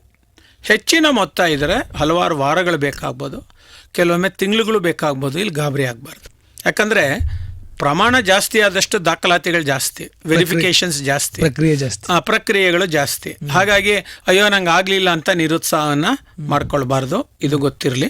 ಆಮೇಲೆ ಸಾಲದ ಕೋರಿ ಅರ್ಜಿ ಇದೆಯಲ್ಲ, ಬ್ಯಾಂಕ್ಗಳು ತಿರಸ್ಕರಿಸ್ಬೋದು ಅಂದರೆ ತಿರಸ್ಕರಿಸ್ಬೋದು. ಅವ್ರಿಗೆ ಮನವರಿಕೆ ಆಗಲಿಲ್ಲ ಅಥವಾ ನನ್ನಲ್ಲಿ ಈ ವರ್ಷ ಕೊಡ್ಲಿಕ್ಕೆ ಆಗಲ್ಲ, ಆ ಒಂದು ವಲಯಕ್ಕೆ ನಾನು ಯಾರಿಗೋ ಕೊಟ್ಟುಬಿಟ್ಟಿದ್ದೀನಿ, ಅಥವಾ ನನ್ನ ಹತ್ರ ಅವಕಾಶ ಇಲ್ಲ ಅಂದರೆ ಅವ್ರು ಬೇಕಾದ್ರೆ ಅರ್ಜಿನ ತಿರಸ್ಕರಿಸ್ಬೋದು. ಆಗ ನಾವು ಬೇರೆ ಕಡೆಗೆ ಹೋಗಬೇಕಾಗತ್ತೆ. ಸೊ ಹಂಗಾದ್ರೆ ಯಾರ ಹತ್ರ ಸಾಲ ಕೋರಿ ಕೇಳ್ಬೋದು ನೀವು ಅನ್ನೋದು ಪ್ರಶ್ನೆ ಬರುತ್ತೆ. ಮುಖ್ಯವಾಗಿ ಸಾರ್ವಜನಿಕ ವಲಯದ ಯಾವುದೇ ಬ್ಯಾಂಕ್ಗೂ ಹೋಗ್ಬೋದು, ಪ್ರೈವೇಟ್ ಬ್ಯಾಂಕ್ಗೂ ಹೋಗ್ಬೋದು, ಅಲ್ಲೂ ಇದಕ್ಕಷ್ಟೇ ಅವಕಾಶ ಇದೆ. ಹಂಗಾದ್ರೆ HDFCಗೆ ಹೋಗಂಗಿಲ್ವಾ, ICICIಗೆ ಹೋಗಂಗಿಲ್ಲ ಅನ್ನಂಗಿಲ್ಲ, ಅವ್ರಿಗೂ ಪ್ರೆಷರ್ ಇರುತ್ತೆ. ಆಮೇಲೆ ರಾಜ್ಯ ವಲಯದ ಸಹಕಾರಿ ಬ್ಯಾಂಕ್ಗಳು, ಅಪೆಕ್ಸ್ ಬ್ಯಾಂಕ್ ಅಂಡರ್ನಲ್ಲಿ ನಡೆಯುವಂತಹ ಯಾವುದೇ ಜಿಲ್ಲಾ ಸಾಲ ಬ್ಯಾಂಕ್ಗಳಿದೆಯಲ್ಲ ಅಲ್ಲೂ ಇವರು ತೆಗೆದುಕೊಳ್ಳೋಕೆ ಅವಕಾಶ ಇದೆ. ಆಮೇಲೆ ರೂರಲ್ ಬ್ಯಾಂಕ್ಸಲ್ಲಿ ತಗೊಳಕ್ಕೆ ಅವಕಾಶ ಇದೆ. ಕಿರು ಸಾಲ ನಿರ್ವಹಣೆ ಸಂಸ್ಥೆಗಳಿದೆ, NBFCಗಳಿದೆ, ಇಲ್ಲೆಲ್ಲ ತೆಗೆದುಕೊಳ್ಳಿಕ್ಕೆ ಇಲ್ಲಿ ಅವಕಾಶ ಇದೆ. ಹಾಗೆ ನೀವು ಇನ್ನೊಂದು ಪ್ರಶ್ನೆ ಕೇಳ್ಬೋದು, ಸರ್ ಹಂಗಾರೆ ಪ್ರತಿಯೊಬ್ಬ ವ್ಯಕ್ತಿ ITR ಏನಾದ್ರು ಕೊಡಬೇಕಾ, ಇನ್ಕಮ್ ಟ್ಯಾಕ್ಸ್ ರಿಪೋರ್ಟ್ ಕೊಡಬೇಕಾ ಅನ್ನೋದೊಂದು ಪ್ರಶ್ನೆ ಬರುತ್ತೆ. ಹೌದು, ಇದು ಯಾವಾಗಲೂ ಬೇಕಾಗಿಲ್ಲ. ಆದರೆ ಬ್ಯಾಂಕ್ನವರು ಕೆಲವೊಮ್ಮೆ ಏನು ಮಾಡ್ತಾರೆ, ನಿಮಗೆ ತುಂಬ ಶ್ಯೂರಿಟಿ ಕೊಡೋಕ್ಕಾಗಲ್ಲ, ತೊಂದರೆ ಇದೆ ಅಂದಾಗ ನಿನ್ನ ವಾರ್ಷಿಕ ವಹಿವಾಟು ಎಷ್ಟು ಇದೆ ಅಂತ ತಿಳ್ಕೊಬೇಕಲ್ವಾ, ಅದಕ್ಕೆ 2 ವರ್ಷದ 3 ವರ್ಷದ ಕೊಡಪ್ಪ ಅಂತ ಕೇಳ್ತಾರೆ. ಅದನ್ನು ಅನಾಲಿಸಿಸ್ ಮಾಡಿ ನಿಮಗೆ ಎಷ್ಟು ಆದಾಯ ಬರುವ ಶಕ್ತಿ ಇದೆ, ಮರುಪಾವತಿ ಮಾಡೋಕ್ಕೆ ಶಕ್ತಿ ಇದೆ, ಅದಕ್ಕೆ ಅನುಗುಣವಾಗಿ ಬಂಡವಾಳ ಕೊಡ್ತಾರೆ. ನಿಮ್ಗೆ ಶ್ಯೂರಿಟಿ ಕೊಡೋಕ್ಕಾಗಲಿಲ್ಲ ಅಂದರೆ ಕೆಲವೊಮ್ಮೆ ನಂಗೆ 10 ಲಕ್ಷ ರೂಪಾಯಿ ಬೇಕು, ನಾನು 25 ಲಕ್ಷ ರೂಪಾಯಿ ಶ್ಯೂರಿಟಿ ಕೊಡ್ತೀನಿ ಅನ್ನುವಾಗ ಅವನು 10 ಲಕ್ಷ ರೂಪಾಯಿ ಕೊಟ್ಬಿಡ್ತಾನೆ. ಹೌದು ಅಲ್ವಾ? ಆದರೆ ನಂಗೆ 10 ಲಕ್ಷ ರೂಪಾಯಿ ಬೇಕು, ಆದರೆ ನಂಗೆ ಶ್ಯೂರಿಟಿ ಕೊಡೋಕ್ಕಾಗೋದಿರೋದು 6 ಲಕ್ಷ, ಅದಕ್ಕಿಂತ ಜಾಸ್ತಿ ಇಲ್ಲ ಅಂದಾಗ ಅವನೇನು ಹೇಳ್ತಾನೆ, ನೋಡಪ್ಪ ನೀನು ಶ್ಯೂರಿಟಿ ಇರೋದು 6 ಲಕ್ಷ ಅಥವಾ ನಿಂಗೆ ಕಟ್ಲಿಕ್ಕೆ ಸಾಧ್ಯತೆ ಇರೋದು 6 ಲಕ್ಷ, ನಾನು ನಿನಗೆ ಟು ಬಿ ಸೇಫರ್ ಸೈಡ್ ಅಂದರೆ 4.5 ಲಕ್ಷದಿಂದ 5 ಲಕ್ಷ ಕೊಡ್ತೀನಿ ಅಂತಾರೆ. ಇದು ವಾಸ್ತವಿಕತೆನ ಒಪ್ಕೊಳ್ಳಿಕ್ಕೆ ನಾವು ಸಿದ್ಧ ಇರಬೇಕು. ಇದು ವ್ಯವಹಾರ ಜ್ಞಾನ. ಇದಕ್ಕೆ ನಾವು ಬಿಸ್ನೆಸ್ ಅಡ್ಮಿನಿಸ್ಟ್ರೇಷನ್ ಅಂತ ಕರಿತೀವಿ. ಇದೆಲ್ಲ ನಾವು PUC ಡಿಗ್ರಿಯಲ್ಲಿ ಓದಿರ್ತೀವಿ. ಆದರೆ ಅನ್ವಯಿಕವಾಗಿ ಮಾಡ್ಕೊಳಕ್ ಬಂದಾಗ ಈ ಥರದ ಒಂದು ಕಲ್ಪನೆಗಳ ಆಲೋಚನೆ ಮನಸ್ಸಲ್ಲಿ ಇಟ್ಕೊಂಡು ನಾವು ಬ್ಯಾಂಕಲ್ಲಿ ವ್ಯವಹಾರ ಮಾಡಿದ್ರೆ ಕ್ಷೇಮ ಅನ್ನೋದು ನಂದೊಂದು ಸಲಹೆ ಅಷ್ಟೇ. ಇದಾದಮೇಲೆ ಅವರೇನು ಕೇಳ್ತಾರೆ, ನೋಡಪ್ಪ ನೀವು ಏನೋ ಒಂದು ಉತ್ಪಾದಕ ಚಟುವಟಿಕೆ ಅಥವಾ ಸೇವಾ ಚಟುವಟಿಕೆ ಸರ್ವಿಸ್ ಕೊಡ್ಬೇಕಂತಿದ್ದೀರಾ, ಇದ್ರದ್ದೊಂದು ಯೋಜನಾ ವರದಿ ಮಾಡಿ ಅಂತಾರೆ. ಈಗ ನನಗೆ ಮಾಡೋಕ್ಕಾಗಲ್ಲ, ನಾವು ಟ್ರೈನಿಂಗಲ್ಲಿ EDPಯಲ್ಲಿ ಹೇಳ್ಕೊಟ್ಟಿರ್ತಾರೆ ಏನೋ ಈ ಥರದ ಅಂಶಗಳನ್ನೆಲ್ಲ ತುಂಬ್ಕೋಬೇಕು ನೀವು ಅಂತ, ಆದರೂ ಅದು ತಪ್ಪಾಗ್ತದೆ. ಆಗ ನೀವು ಲೆಕ್ಕ ಪರಿಶೋಧಕರ ಹತ್ರ ಹೋಗಿ ಅದೊಂದು ವರದಿ ಅಂತ ಮಾಡಿಸ್ಕೋಬೇಕು. ಅದಕ್ಕೊಂದು ನಿಯಮಿತ ಶುಲ್ಕ ತಗೊಳ್ತಾರೆ ಅವರು ಅದರಲ್ಲಿ ಸ್ಥಿರಪಡಿಸ್ತಾರೆ. 0:0 ತಂದು ನಿಲ್ಲಿಸ್ತಾರೆ. 10 ಲಕ್ಷ ರೂಪಾಯಿ ಹಾಕಿದ್ರೆ 10 ಲಕ್ಷ ರೂಪಾಯಿ ಆದಾಯ ಬರುತ್ತೆ ಅಂತ ತೋರಿಸ್ಕೊಡ್ತಾರೆ. ಅದನ್ನು ನೀವು ತೆಗೆದುಕೊಂಡು ಹೋಗಬೇಕು. ಆಮೇಲೆ ಯಾರ್ದು ಹೊಸ ಉದ್ದಿಮೇತರ ಯೋಜನಾ ವರದಿಗಳಿದೆಯಲ್ಲ ಅದಕ್ಕೆ ಅವರು ಖಂಡಿತವಾಗಿ ಸಹಾಯ ಮಾಡ್ತಾರೆ. ಆದರೆ ಹೊಸದಾಗಿ ಮಾಡ್ತೀನಿ ನಾನು, ಫಸ್ಟ್ ಜನರೇಷನ್ ನಾನು ಅನ್ನುವಾಗ ಖಂಡಿತ ITR ಕಾಪಿ ಕೇಳ್ತಾರೆ. ಹಾಗಾಗಿ ನಿಯಮಿತವಾಗಿ ITRನ ರಿಟರ್ನ್ ಮಾಡೋದು ಮುಖ್ಯವಾದ ಒಂದು ಸಂಗತಿ. ಯಾಕಂದರೆ ಯಾರ್ಯಾರು ಪ್ಯಾನ್ ನಂಬರ್ ಇದೆ ಅವರೆಲ್ಲ ITR ಸಬ್ಮಿಷನ್ ಮಾಡಲೇಬೇಕು. ನಿಮಗೆ ಟ್ಯಾಕ್ಸ್ ಕಟ್ಟೋ ಸೀಲಿಂಗ್ ಬರುತ್ತಾ ಬಿಡುತ್ತೋ ಅದು ಬೇರೆ ಪ್ರಶ್ನೆ, ಬಟ್ ಸಬ್ಮಿಷನ್ ಅಂತೂ ಮಾಡಿಸ್ಲೇಬೇಕು. ಈಗಲೂ ನೀವು ಮಾಡಿಸಿಲ್ಲ ಅಂದರೆ ನಿಮ್ಮ ಆಡಿಟರ್ ಹತ್ರ ಹೋದರೆ ಮಾಡಿಸ್ಕೊಡ್ತಾರೆ. ಈ ವರ್ಷ ಏನೋ ITRನ ಸೆಪ್ಟೆಂಬರ್ 15 ಮಾಡಿಲ್ಲ ಅಂದ್ರೆ 5,000 ರೂಪಾಯಿ ಫೈನ್ ಕಟ್ಟಿ ಮಾಡಲಿಕ್ಕೂ ಬಿಟ್ಟಿದ್ದಾರೆ ಡಿಸೆಂಬರ್ವರೆಗೂ. ಸೊ ದಂಡ ಕಟ್ಟೋದು ಅಭಿವೃದ್ಧಿ ಅಲ್ಲ ನನ್ನ ಪ್ರಕಾರ. ದಂಡ ಕಟ್ಟುವ ಅವಧಿಯೊಳಗೆ ಮಾಡ್ಕೊಳ್ಳೋದು ಜಾಣತನ ಅಂತ ನಾನು ಅನ್ಕೊಂಡಿದ್ದೀನಿ. ಅದನ್ನು ನೀವು ಗಮನಿಸ್ಬೋದು. ಆಮೇಲೆ ಇದ್ರ ಜೊತೆಗೆ ಇನ್ನೊಂದು ಬೇಕಾಗತ್ತೆ, ಸಿಬಿಲ್ ಸ್ಕೋರಿಂಗ್ ಅಂತ ಒಂದು ಮಾಡಿದ್ದಾರೆ. ಯಾವುದೇ ಒಬ್ಬ ವ್ಯಕ್ತಿಗೆ ಸಾಲದ ಅರ್ಹತೆ ಇದೆಯಾ ಇಲ್ವಾ ಅಂತ. ಇದಕ್ಕೇನಾದ್ರೂ ಸಿಬಿಲ್ ಸ್ಕೋರಿಂಗ್ ಅಲ್ಲಿ 600ಕ್ಕಿಂತ ಕಡಿಮೆ ಬಂದ್ಬಿಟ್ರೆ ಅದು ನಾವಲ್ಲ ಕೊಡೋದು, ಒಂದು ಪ್ರೈವೇಟ್ ಏಜೆನ್ಸಿ ಕೊಡೋದು, ಅದು ಉಚಿತವಾಗೇ ಇದೆ. ನೀವು ಬೇಕಾದ್ರೆ ಆಟೋ ಜನರೇಟೆಡ್ ಅಲ್ಲಿ ನೀವು ಮಾಡ್ಕೋಬಹುದು. ಅದಕ್ಕಿಂತ ಕಡಿಮೆ ಬಂದ್ರೆ ಸಾಲ ಸಿಗಲ್ಲ. 750, 800, 850, 900 ಈ ಕ್ಯಾಟಗರಿಗೆ ಹೊಟ್ಟೋದ್ರೆ ನಿಮ್ಗೆ ಪ್ರಯಾರಿಟಿ ಮೇಲೆ ಸಾಲ ಕೊಡ್ತಾರೆ. ಅದನ್ನು ಗಮನ ಇಟ್ಕೋಬೇಕು. ವ್ಯವಹಾರ ಮಾಡೋದಕ್ಕೆ ಬರೀ ನಮ್ಮ ಚಾಕಚಕ್ಯತೆ ಅಥವಾ ನನ್ನ ವಿದ್ಯಾರ್ಹತೆ ಅಥವಾ ಯಾವುದೋ ನನಗೆ ಪ್ರಭಾವ ಇದೆ ಅದು ಸಾಕಾಗೋದಿಲ್ಲ. ನಿಮ್ಮ ಆರ್ಥಿಕ ವ್ಯವಹಾರ ಬ್ಯಾಂಕಿನ ಜೊತೆ ಯಾವ ಥರ ಇದೆ, ಬ್ಯಾಂಕಿನ ಖಾತೆ ಮುಖಾಂತರ ಆಗಿದೆ ಅದು ನೋಡುತ್ತೆ. ಅಥವಾ ಒಂದು ಸಾಲ ತೆಗೆದುಕೊಂಡು ನಿಯಮಿತವಾಗಿ ಕಟ್ಟಿದಿರೋ ಇಲ್ವಾ. ಸಾಲ ತಗೊಳ್ಳೋದು ಅಪರಾಧ ಅಲ್ಲ, ನಿಯಮಿತವಾಗಿ ಕಟ್ಟಲಿಲ್ಲ ಅಂದ್ರೆ ಅಪರಾಧ. ನೀವು ಸರಿಯಾಗಿ ಕಟ್ಟಿದ್ರೆ ನಿಮ್ಮ ಸಿಬಿಲ್ ಸ್ಕೋರ್ ಜಾಸ್ತಿ ಇದೆ. ಸಾಲ ತೆಗೆದುಕೊಂಡ್ರೆ ಸಿಬಿಲ್ ಸ್ಕೋರಿಂಗ್ ಜಾಸ್ತಿ ಆಗುತ್ತೆ. ನಿಯಮಿತವಾಗಿ ಕಟ್ತಾ ಇದ್ದೀರಂದ್ರೆ ಸ್ಕೋರ್ ಹೋಗುತ್ತೆ. ಇಲ್ಲ ನಂಗೆ ಸಾಲನೇ ತೆಗೆದುಕೊಂಡಿಲ್ಲ ಅಂದರೆ ನಂದು ಮಾಡ್ರೇಟ್ ಸಿಬಿಲ್ ಸ್ಕೋರ್ ಇರುತ್ತೆ ಅಷ್ಟೇ. ಈ ಅಂಶವನ್ನು ನಾವುಗಳು ಯುವಕರು ಅರ್ಥ ಮಾಡ್ಕೋಬೇಕು. ಇದ್ರ ಬಗ್ಗೆ ಮಾಹಿತಿ ಬೇಕಂದ್ರೆ ಇದ್ರ ಬಗ್ಗೆ ನಾವು ಒಂದು ರೇಡಿಯೋ ಪ್ರೋಗ್ರಾಮ್ ಮಾಡೋಣ ಅಂತ ಹೇಳ್ತೀನಿ. ಸೊ ಹಾಗಾಗಿ ಸಿಬಿಲ್ನ ನೀವೇ ಮಾಡ್ಕೋಬೋದು. ಲಾಗಿನ್ ವೆಬ್ಸೈಟ್ನಲ್ಲಿ ಅಲ್ಲೊಂದು ಖಾತೆ ಓಪನ್ ಮಾಡ್ಕೊಳ್ಳಿ ನಿಮ್ಮ ಹೆಸರಿನಲ್ಲಿ. ಅದೇನು ಕೇಳುತ್ತೆ, ಆಧಾರ್ ನಂಬರು ಮತ್ತು ಒಂದು ಪ್ಯಾನ್ ನಂಬರು ಮತ್ತು ನಿಮ್ಮ ಟೆಲಿಫೋನ್ ನಂಬರು. ಟೆಲಿಫೋನ್ಗೆ OTP ಬರುತ್ತೆ, ಅದು ಹಾಕ್ಬಿಟ್ರೆ ನಿಮ್ಮದು ಜನ್ರೇಟ್ ಆಗುತ್ತೆ. ಇನ್ನು ಮಿಕ್ಕಿದೆಲ್ಲ ಫಾರಮ್ ಬರುತ್ತೆ. ಆ ಫಾರಮಲ್ಲಿ ಏನು ಬರುತ್ತೆ, ನಿಮ್ಮ ಹೆಸರು, ಇಮೇಲ್ ID, ಆಯಿತಾ, ಆಮೇಲೆ ಯಾವ ಬ್ಯಾಂಕು ಅದರ ಡೀಟೇಲ್ಸ್ನ ಎಲ್ಲ ಹಾಕ್ಬಿಟ್ಟು ನೀವು ಸಬ್ಮಿಟ್ ಮಾಡಿದ್ರೆ ಸಾಕು. ಸೊ ಈ ಥರ ಇದು ಲಾಗಿಂಗ್ ಪ್ರೊಸೆಸಿಂಗ್ ಆಗುತ್ತೆ. ಶುಲ್ಕ ಒಂದು ವೇಳೆ ನೀವು ಲೋನ್ ಪ್ರೊಸೆಸಿಂಗಲ್ಲಿ ಏನಾದ್ರು ಶುಲ್ಕಗಳು ಬರುತ್ತೆ ಅಂದರೆ ನೀವೇ ಕಟ್ಟಬೇಕು. ನನಗೆ ಅರ್ಥ ಆಗಿರೋ ಹಂಗೆ ಇದೆಲ್ಲ 0.63% ಅಂತಿರುತ್ತೆ. ಟ್ಯಾಕ್ಸು ಅದು ಇದು ಬಾಂಡ್ ಪೇಪರ್ ಚಾರ್ಜು ಅಂತ ಏನೇನೋ ಇದೆ, ಅದು ನಾವು GST ಕಟ್ಟಲೇಬೇಕು. ಅದನ್ನು ನಿಮಗೆ 0.63% ಬರುತ್ತೆ, ನೀವೇ ಕಟ್ಟಬೇಕು. ಅದು ಸಾಲದ ಭಾಗ ಅಲ್ಲ. ಕೆಲವ್ರು ಏನು ಹೇಳ್ತಾರೆ, ಸರ್ ಸಾಲ ಬರುತ್ತಲ್ಲ ನೀವು ಸಾಲದಲ್ಲೇ ಮುರ್ಕೊಳ್ಳಿ ಸರ್ ಅಂತಾರೆ. ಹಂಗೆ ಮುರ್ಕೊಳಕ್ಕೆ ಬರೋದಿಲ್ಲ. ನೀವು ಅದು ಫೀಸ್ ಕಟ್ಟು ಬಂದ ಮೇಲೇ ನಿಮಗೆ ಲೋನ್ ಅಪ್ಲಿಕೇಶನ್ಗೆ ಮಾನ್ಯತೆ ಬರೋದು, ಅರ್ಹತೆ ಬರೋದು, ಇದನ್ನು ನಾವು ಗಮನಿಸಬೇಕು. ಸೊ ಹಾಗಾದರೆ ಈ PMEGPಗೆ ಯಾವ ಥರದ ದಾಖಲೆಗಳು ಬೇಕು ಅಂತ, ಅದು ತುಂಬ ಮುಖ್ಯವಾದ ಪ್ರಶ್ನೆ ಅಂತ ನಾನು ಅಂದ್ಕೊಂಡಿದ್ದೀನಿ. ಒಂದು ಆಧಾರ್ ಕಾರ್ಡ್ ಬೇಕು, ಪ್ಯಾನ್ ಕಾರ್ಡ್ ಬೇಕು, ಯೋಜನಾ ವರದಿ ಬೇಕು, ಜಾತಿ ಪ್ರಮಾಣ ಪತ್ರ, ಅದರಲ್ಲೂ ವಿಶೇಷ ಕೆಟಗರಿ ಏನಾರು ಇದ್ದರೆ, ಡಿಸೆಬಿಲಿಟಿ, ಮತ್ತೊಂದು ಮಗು, ಈ ಥರದವ್ರು ಇದ್ದರೆ ಆ ಪ್ರಮಾಣ ಪತ್ರ. ಆಮೇಲೆ ಗ್ರಾಮೀಣ ಪ್ರದೇಶದಲ್ಲಿ ವಾಸ ಇದ್ದರೆ ಅದರ ಒಂದು ಪ್ರಮಾಣ ಪತ್ರ. ಈ ಪ್ರಮಾಣ ಪತ್ರ ನಿಮಗೆ ಗ್ರಾಮ ಪಂಚಾಯತಿಯಲ್ಲಿ ಕೊಡ್ತಾರೆ. ವಿದ್ಯಾರ್ಹತೆ ಬೇಕೇ ಬೇಕು. ಆಮೇಲೆ ಕೌಶಲ ತರಬೇತಿ, ಒಂದೇಳಿ ಯಾವುದೊಂದು ಸ್ಕಿಲ್ ಟ್ರೈನಿಂಗ್ ತೊಗೊಂಡಿದ್ದೀರಾ. ಉದಾಹರಣೆಗೆ ಈಗ ಪೌಲ್ಟ್ರಿ ಮಾಡ್ತೀನಿ, ಅದರಲ್ಲಿ ಪೌಲ್ಟ್ರಿನಲ್ಲಿ ಮಾಂಸದ ಕೋಳಿ ಮತ್ತು ಮೊಟ್ಟೆ ಫಾರಮ್ ಮಾಡ್ತೀನಿ ಅಂದರೆ ಹಂಗಾರೆ ಹಿಂಗೆ ಹೆಂಗಪ್ಪ ಬರುತ್ತೆ ಅಂದರೆ ನೀವು ಅದಕ್ಕೊಂದು ಟ್ರೈನಿಂಗ್ ಮಾಡ್ಕೊಂಡಿರ್ಬೇಕು. ಅದು ನಮ್ಮ ರೂಟ್ ಸೆಟ್ಗಳಲ್ಲಿ ಮತ್ತು KVA ಇದಿದೆ, ಕೃಷಿ ವಿಜ್ಞಾನ ಕೇಂದ್ರ ಅಂತ, KVKs ಅಲ್ಲಿ ಸುತ್ತೂರಲ್ಲಿ ಆಗುತ್ತೆ, ಅಲ್ಲಿ ನೀವು ಎನ್ರೋಲ್ ಮಾಡ್ಕೋಬೋದು. ಇಲ್ಲ ಹರದನಹಳ್ಳಿಯಲ್ಲಿ ಆಗುತ್ತೆ, ಮಂಡ್ಯದ ಹತ್ರ VC ಫಾರ್ಮಲ್ಲಿ ಆಗುತ್ತೆ, ಅಂತ ಕೊಡಗಿನಲ್ಲಿ ಒಂದಿದೆ, ಅಲ್ಲಾಗತ್ತೆ. ಅಲ್ಲಿಗೆ ಬೇಕಾದ್ರೆ ನೀವು ಹೋಗಿ ಟ್ರೈನಿಂಗ್ ತೊಗೊಂಬರ್ಬೋದು. ಆಯಿತಾ? ಆ ಒಂದು ಪ್ರಮಾಣ ಪತ್ರವನ್ನು ಲಗತ್ತಿಸ್ಬೇಕು.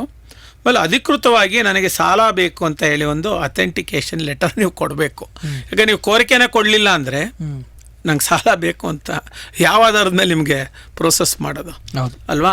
ಆ ಲೆಟರ್ ನೀವು ಕೊಡಬೇಕು. ಹಾಗಾಗಿ ನೀವು KVICಯಲ್ಲಿ ಬರುವ DIC ಅಡಿನಲ್ಲಿ ಬರುವ KVIC ಸಂಸ್ಥೆ ಅಧಿಕಾರಿ ಜೊತೆ ಸಂಪರ್ಕ ಇಟ್ಕೋಬೇಕು. ನಿಮಗೆ ಯಾವ ಬ್ಯಾಂಕ್ ಸಾಲ ಕೊಡ್ತದೆ ಅವ್ರ ಜೊತೆ ನೀವೇನು ಮಾಡಬೇಕು, ಸಂಬಂಧ ಇಟ್ಕೋಬೇಕು. ಆಗ್ಬೋದಾ? ಇದು ಇದರಲ್ಲಿ ತುಂಬ ಮುಖ್ಯವಾದ ಅಂಶ ಅಂತ ನಾನು ಅಂದ್ಕೊಂಡಿದ್ದೀನಿ. ಆಮೇಲೆ PMEGP ಸಾಲಗಳಿಗೆ ಭದ್ರತೆ ಬೇಕಾ ಬೇಡವಾ ಅನ್ನೋ ಪ್ರಶ್ನೆ ಇದೆ. 10 ಲಕ್ಷ ರೂಪಾಯಿಗೆ ಯಾವುದೇ ಭದ್ರತೆ ಬೇಕಾಗಿಲ್ಲ. ಇದಕ್ಕೆ ಕ್ರೆಡಿಟ್ ಗ್ಯಾರಂಟಿ ಟ್ರಸ್ಟ್ ಅಂತ, ಫಂಡ್ ಟ್ರಸ್ಟ್ ಅಂತ ನೀವು ಗೌರ್ಮೆಂಟ್ ಆಫ್ ಇಂಡಿಯಾ ಅದರ ಅಂಡರ್ನಲ್ಲಿ ಅದು ಅವ್ರಿಗೆ ಬಂದ್ಬಿಡುತ್ತೆ, ಬ್ಯಾಂಕ್ನವ್ರು ಕೊಡ್ತಾರೆ. RBI ಇದಕ್ಕೆ ಮಾರ್ಗಸೂಚಿ ಕೊಟ್ಟಿದೆ, ಅವ್ರೇನು ಇನ್ಸಿಸ್ಟ್ ಮಾಡಲ್ಲ. ಆಯಿತಾ? ಯಂತ್ರಗಳ ಖರೀದಿ ಸಾಲಗಳಿಗಿದೆಯಲ್ಲ, ಕೆಲವೊಮ್ಮೆ ಭದ್ರತೆಯನ್ನು ಕೇಳ್ತಾರೆ. ಈಗ ಯಂತ್ರಗಳು ತಗೊಂಬಂದಾದ್ಮೇಲೆ ನನಗೆ ನಡ್ಸೋಕ್ಕಾಗಲ್ಲ ಅಂತ ನಿಲ್ಲಿಸ್ಬಿಟ್ಟಿರ್ತಾರೆ, ಹೈಪೋಥಿಕೇಟ್ ಮಾಡಿರ್ತಾರೆ. ಅವ್ನು ತಗೊಂಡಾಗ ಏನು ಮಾಡ್ತಾನೆ ಮ್ಯಾನೇಜರು ಅಲ್ವಾ? ಅಂಥ ಸಮಯದಲ್ಲಿ ಅವ್ರು ಏನು ಮಾಡ್ತಾರೆ, ಅದನ್ನು ಇನ್ಸಿಸ್ಟ್ ಮಾಡ್ತಾರೆ. ಸೊ ಯಂತ್ರೋಪಕರಣ ಭಾಗದ ವಿಚಾರ ಬಂದಾಗ ನೀವು ಶ್ಯೂರಿಟಿ ಕೊಡ್ಲಿಕ್ಕೆ ರೆಡಿ ಇರಬೇಕು, ಅದೇನು ಕೇಳ್ತಾರೆ ಅದನ್ನು. ಸೊ ಹಾಗಾಗಿ ಸಹಾಯಧನ ಹೆಂಗೆ ಪಾವತಿ ಮಾಡ್ತಾರೆ ಅನ್ನೋದು ಇನ್ನೊಂದು ಪ್ರಶ್ನೆ ಬರುತ್ತೆ. ಸಹಾಯಧನವನ್ನು ಇವರು ಮಂಜೂರಾದ ಮೇಲೆ ಆಯ್ಕೆಯಾದ ಹಣಕಾಸು ಸಂಸ್ಥೆಗೆ ಹೋಗುತ್ತೆ, ನಿಮ್ಮ ಖಾತೆಗೆ ಬರಲ್ಲ. ಅದು ನಿಮ್ಮದೊಂದು ಬ್ಯಾಂಕ್ ಅಕೌಂಟ್ ಅಂತ ಮಾಡಿರ್ತಾರೆ, ಸಾಲದ ಖಾತೆ ಅಂತ.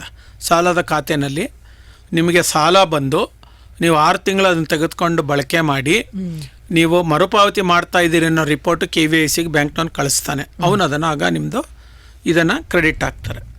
ಒಂದು ವೇಳೆ ನೀವು ಈ ಘಟಕವನ್ನು ಯಶಸ್ಸು ಮಾಡಲಿಲ್ಲ, ಬೇಜವಾಬ್ದಾರಿ ನಡ್ಕೊಂಡ್ರಿ, ಅವರು ಎಚ್ಚರಿಕೆ ಮಾರ್ಗದರ್ಶನ ಕೊಟ್ಟರೆ ಪರಿಶೀಲಿಸಿಲ್ಲ ಅಂದರೆ ನಿಮ್ಮ ಹತ್ರ ಎಲ್ಲವನ್ನೂ ವಸೂಲಿ ಮಾಡಲಿಕ್ಕೆ ಅವಕಾಶ ಇದೆ.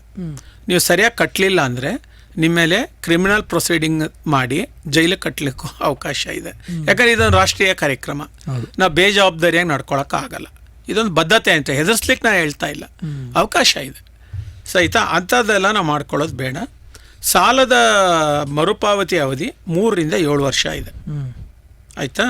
ಆಮೇಲೆ ನೀವು ಬೇಕಾದರೆ ಮೊರಟೋರಿಯಂ ಪೀರಿಯಡ್ನ ತೊಗೋಬೋದು. ಆಯಿತಾ? ಒಂದು 6 ತಿಂಗಳಿಂದ 1 ವರ್ಷ ಇರುತ್ತೆ. ಅದಾದಮೇಲೆ ನಾನು ಕಟ್ತೀನಿ ಸರ್ ಅಂತಲೂ ನೀವು ತೊಗೊಳ್ಬೋದು. ಆ ಕಟ್ಟಕ್ಕೆ ಶುರು ಮಾಡಿ 6 ತಿಂಗಳಾದಮೇಲೆ ನಿಮ್ಮ ಸಹಾಯಧನ ಜಮಾ ಆಗೋದು. ಇಲ್ಲಾಂದರೆ ಅದುವರೆಗೂ ಇದು ಜನರಲ್ ಲೋನ್ ಅಂತಲೇ ಹೋಗ್ತಾ ಇರುತ್ತೆ. ಅವ್ರೇನು EMIಗೆ ಹೇಳಿರ್ತಾರೆ ಅದು ಕಟ್ತಾ ಇರಬೇಕು. ಆ ಹಣ ಬಂದಾದ ಮೇಲೆ ನಿಮ್ಮದು EMI ಅಮೌಂಟು ಕಡಿಮೆ ಆಗ್ತಾ ಹೋಗುತ್ತೆ. ಈಗ ಜಾಸ್ತಿ ಕಟ್ಟಿರ್ತೀರಲ್ವ, ಅದಕ್ಕೆ ಪ್ರಪೋರ್ಷನೇಟಾಗಿ ಅವ್ರು ಏನು ಮಾಡ್ತಾರೆ, ಸಮಾನುಪಾತದಲ್ಲಿ ಕಡಿಮೆ ಮಾಡ್ತಾ ಹೋಗ್ತಾರೆ. ಬಟ್ ಎಂಡಿಗೆ ಬಂದಾಗ ನೀವೇನು ಕಟ್ಟಕ್ಕೆ ಅರ್ಹತೆ ಇದೆ ಅಷ್ಟು ಮಾತ್ರ ಕಟ್ಟಬೇಕು. ಅದು ಗಾಬರಿ ಆಗುವಂಥದ್ದಿಲ್ಲ. ಯಾಕಂದರೆ ಇದನ್ನ ತುಂಬ ಜನ ತಪ್ಪು ತಿಳ್ಕೊಂಡು ಹೊರಗಡೆ ಎಲ್ಲ ತುಂಬ ಬೇಕಾಬಿಟ್ಟಿ ಮಾತಾಡೋದೆಲ್ಲ ನಾನು ಕೇಳ್ತೀನಿ, ಆಪಾದನೆ ಮಾಡೋದೆಲ್ಲ ಕೇಳ್ತೀನಿ. ಈಗ ನಾವು ತರಬೇತಿಗಳಿಗೆ ಹೋದಾಗ ಮತ್ತು ಆಪ್ತ ಸಮಾಲೋಚನೆಗೆ ಹೋದಾಗೆಲ್ಲ ನಾವು ನೋಡ್ತಾ ಇರ್ತೀವಿ. ಅದು ನಾವು ಯಾರು ಇಲ್ಲಿ ಮಾಡಬಾರ್ದು. ಆಯಿತಾ? ಆಮೇಲೆ ದುಡಿಮೆ ಬಂಡವಾಳ ಅಂತ ನೀವೇನು ತೆಗೆದುಕೊಳ್ತೀರಲ್ಲ, ಇದನ್ನು 12 ತಿಂಗಳಿಗೆ ಮಾತ್ರ ಕೊಡ್ತಾರೆ. ಇದು ಪ್ರತಿ ವರ್ಷ ರಿನ್ಯೂವಬಲ್. ನೀವು ಸರಿಯಾಗಿ ಕಟ್ತಾ ಇದ್ರೆ ಮುಂದಿನ ವರ್ಷಕ್ಕೂ ರಿನ್ಯೂ ಆಗುತ್ತೆ, ಪ್ರಮಾಣನೂ ಜಾಸ್ತಿ ಆಗುತ್ತೆ. ನೀವು ಸರಿಯಾಗಿ ಕಟ್ತಾ ಇಲ್ಲ, ಈಗಲೇ ನೀವು ಪ್ರಾಬ್ಲಮ್ ಮಾಡ್ಕೊತಾ ಇದ್ದೀರಂದರೆ ಅವನೇನು ಹೇಳ್ತಾನೆ, ನಿನಗೆ ಸರ್ವಿಸ್ ಕೊಡೋಕ್ಕಾಗಲ್ಲಪ್ಪ, ನಿಮ್ಮ ಬೇಡಿಕೆಗಿಂತ ಕಡಿಮೆ ಕೊಡ್ತೀನಿ ಎಂದಾಗ ನಿಮಗೆ ಅದು ಏನಾಗುತ್ತೆ, ಮತ್ತೆ ಆರ್ಥಿಕ ಅಭದ್ರತೆ ಆಗುತ್ತೆ, ಆರ್ಥಿಕ ಪೂರೈಕೆ ಏನಾಗುತ್ತೆ, ಕಡಿಮೆ ಆಗುತ್ತೆ. ಅದರಿಂದ ನಿಮ್ಮ ಉದ್ದಿಮೆ ಮತ್ತು ಸೇವಾ ವಲಯ ಇರ್ಬೋದು, ಉತ್ಪಾದಕ ವಲಯ ಇರ್ಬೋದು, ಕುಂಠಿತ ಆಗ್ಬೋದು. ಆಗ ಅದನ್ನು ನಾವೇನು ಹೇಳ್ತೀವಿ, ಅನಾರೋಗ್ಯಕರವಾಗಿದೆಯಪ್ಪ, ಇದು ಸಶಕ್ತಿ ಇಲ್ಲ ಅಂತ ಆಗ್ತದೆ. ಸೊ ಆ ಥರದಕ್ಕೆ ನಾವ್ಯಾರು ಹೋಗಬಾರ್ದು. PMEGPY ತುಂಬ ಸುಂದರವಾದ ಕಾರ್ಯಕ್ರಮ ಇದು. ಇದರಲ್ಲಿ ನೀವು ಮಾಡ್ತಾ ಮಾಡ್ತಾ ನಿಮ್ಗೆ ಹೆಚ್ಚುವರಿ ಬಂಡವಾಳ ಬೇಕಾಗತ್ತಲ್ಲ, ನೆಕ್ಸ್ಟ್ ನೀವು ಇದನ್ನು ನೀವು ಮುದ್ರಾ ಸ್ಕೀಮ್ಗೆ ಹೋಗ್ಬೋದು. ಮುದ್ರಾ ಸ್ಕೀಮ್ನಲ್ಲೂ ಅಷ್ಟೇ ಶಿಶು ಇದೆ, ತರುಣ್ ಇದೆ, ಮತ್ತು ಇನ್ನೊಂದು ಪ್ರಗತಿ ಇದೆ.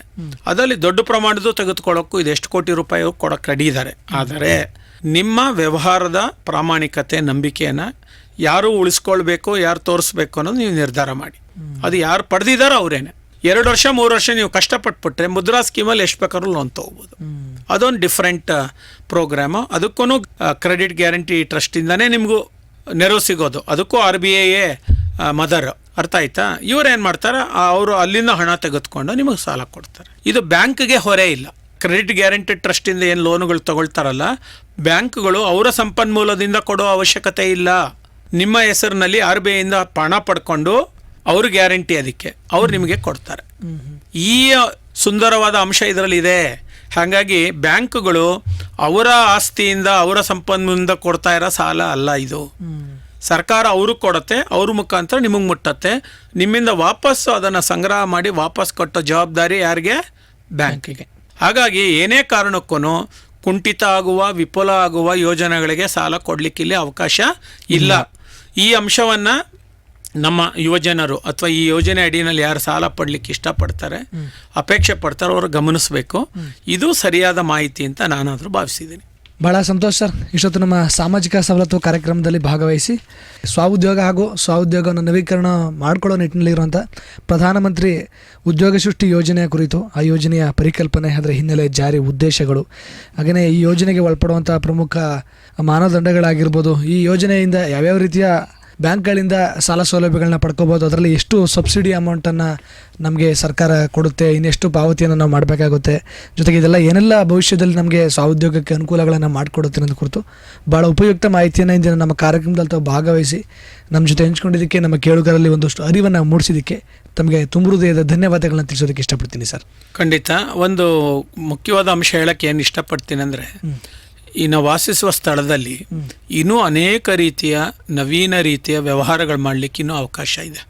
ಈಗ ನಾವು ನೋಡ್ತಾ ಇರೋ ವ್ಯವಹಾರಗಳನ್ನು ಯಾರೋ ಅದ ಕಲ್ಪನೆ, ಯಾರೋ ಅದನ್ನು ಬೆಳೆಸಿ ಒಂದು ಹಂತಕ್ಕೆ ತಂದು ಬಿಟ್ಟಿರೋದು ಮಾತ್ರ ನಮಗೆ ಕಣ್ಣಿಗೆ ಕಾಣ್ತಾ ಇದೆ.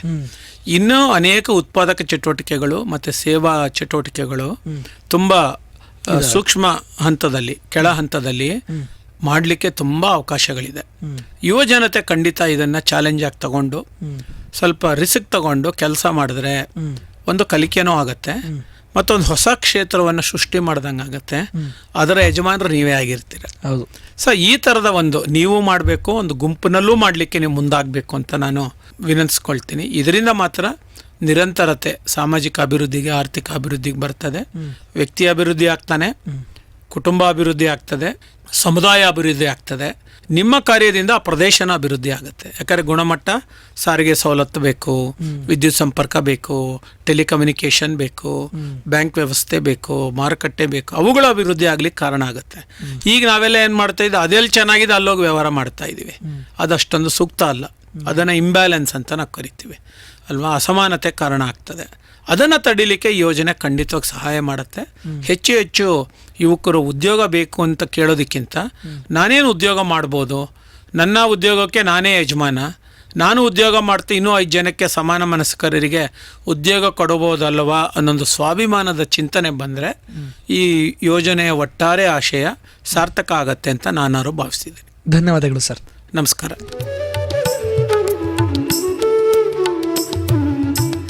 ಪ್ರಿಯ ಕೇಳುಗರೆ, ಇದುವರೆಗೂ ನೀವು ಕೇಳ್ತಾ ಇದ್ರಿ ನಮ್ಮ ಸಾಮಾಜಿಕ ಸವಲತ್ತು ಕಾರ್ಯಕ್ರಮದಲ್ಲಿ ಪ್ರಧಾನಮಂತ್ರಿ ಉದ್ಯೋಗ ಸೃಷ್ಟಿ ಕಾರ್ಯಕ್ರಮದ ಕುರಿತು, ಅದರ ಗುರಿ ಉದ್ದೇಶಗಳು, ಹಾಗೆಯೇ ಈ ಯೋಜನೆಯಿಂದ ಸಿಗುವಂಥ ಸಾಲ ಸೌಲಭ್ಯಗಳು ಹಾಗೂ ಮಾನದಂಡಗಳ ಕುರಿತು ಇದುವರೆಗೂ ಮಾಹಿತಿಯನ್ನು ಹಂಚಿಕೊಂಡಂಥವರು ಕೇಂದ್ರ ಹಾಗೂ ರಾಜ್ಯ ಸರ್ಕಾರದ ಯೋಜನೆಗಳ ಮಾರ್ಗದರ್ಶಕರು, ಜೀವನಾಧಾರ ಕಾರ್ಯಕ್ರಮಗಳ ಆಪ್ತ ಸಮಾಲೋಚಕರು ಹಾಗೂ ಸಲಹೆಗಾರರು ಆದಂತಹ ಮೈಸೂರಿನ ಡಾಕ್ಟರ್ ಜಿ ಅಚ್ಯುತರವರು. ಇದಾಗಿತ್ತು ಇವತ್ತಿನ ನಮ್ಮ ಸಾಮಾಜಿಕ ಸವಲತ್ತು ಕಾರ್ಯಕ್ರಮ. ಮತ್ತೆ ಮತ್ತೊಂದು ಸಾಮಾಜಿಕ ಸವಲತ್ತು ಕಾರ್ಯಕ್ರಮದಲ್ಲಿ ಮತ್ತೊಂದು ಯೋಜನೆಯ ಸಮಗ್ರ ಮಾಹಿತಿಯೊಂದಿಗೆ ತಮ್ಮನ್ನು ಮತ್ತೆ ಭೇಟಿಯಾಗ್ತೀನಿ. ಅಲ್ಲಿಯವರೆಗೂ ಕೇಳ್ತಾ ಇರಿ ಜನಧ್ವನಿ. ಇದು ನಿಮ್ಮ ಧ್ವನಿ, ನಿಮ್ಮೂರ ಧ್ವನಿ, ಜನರ ಧ್ವನಿಯಾದ ಜನಧ್ವನಿ. ನಮಸ್ಕಾರ.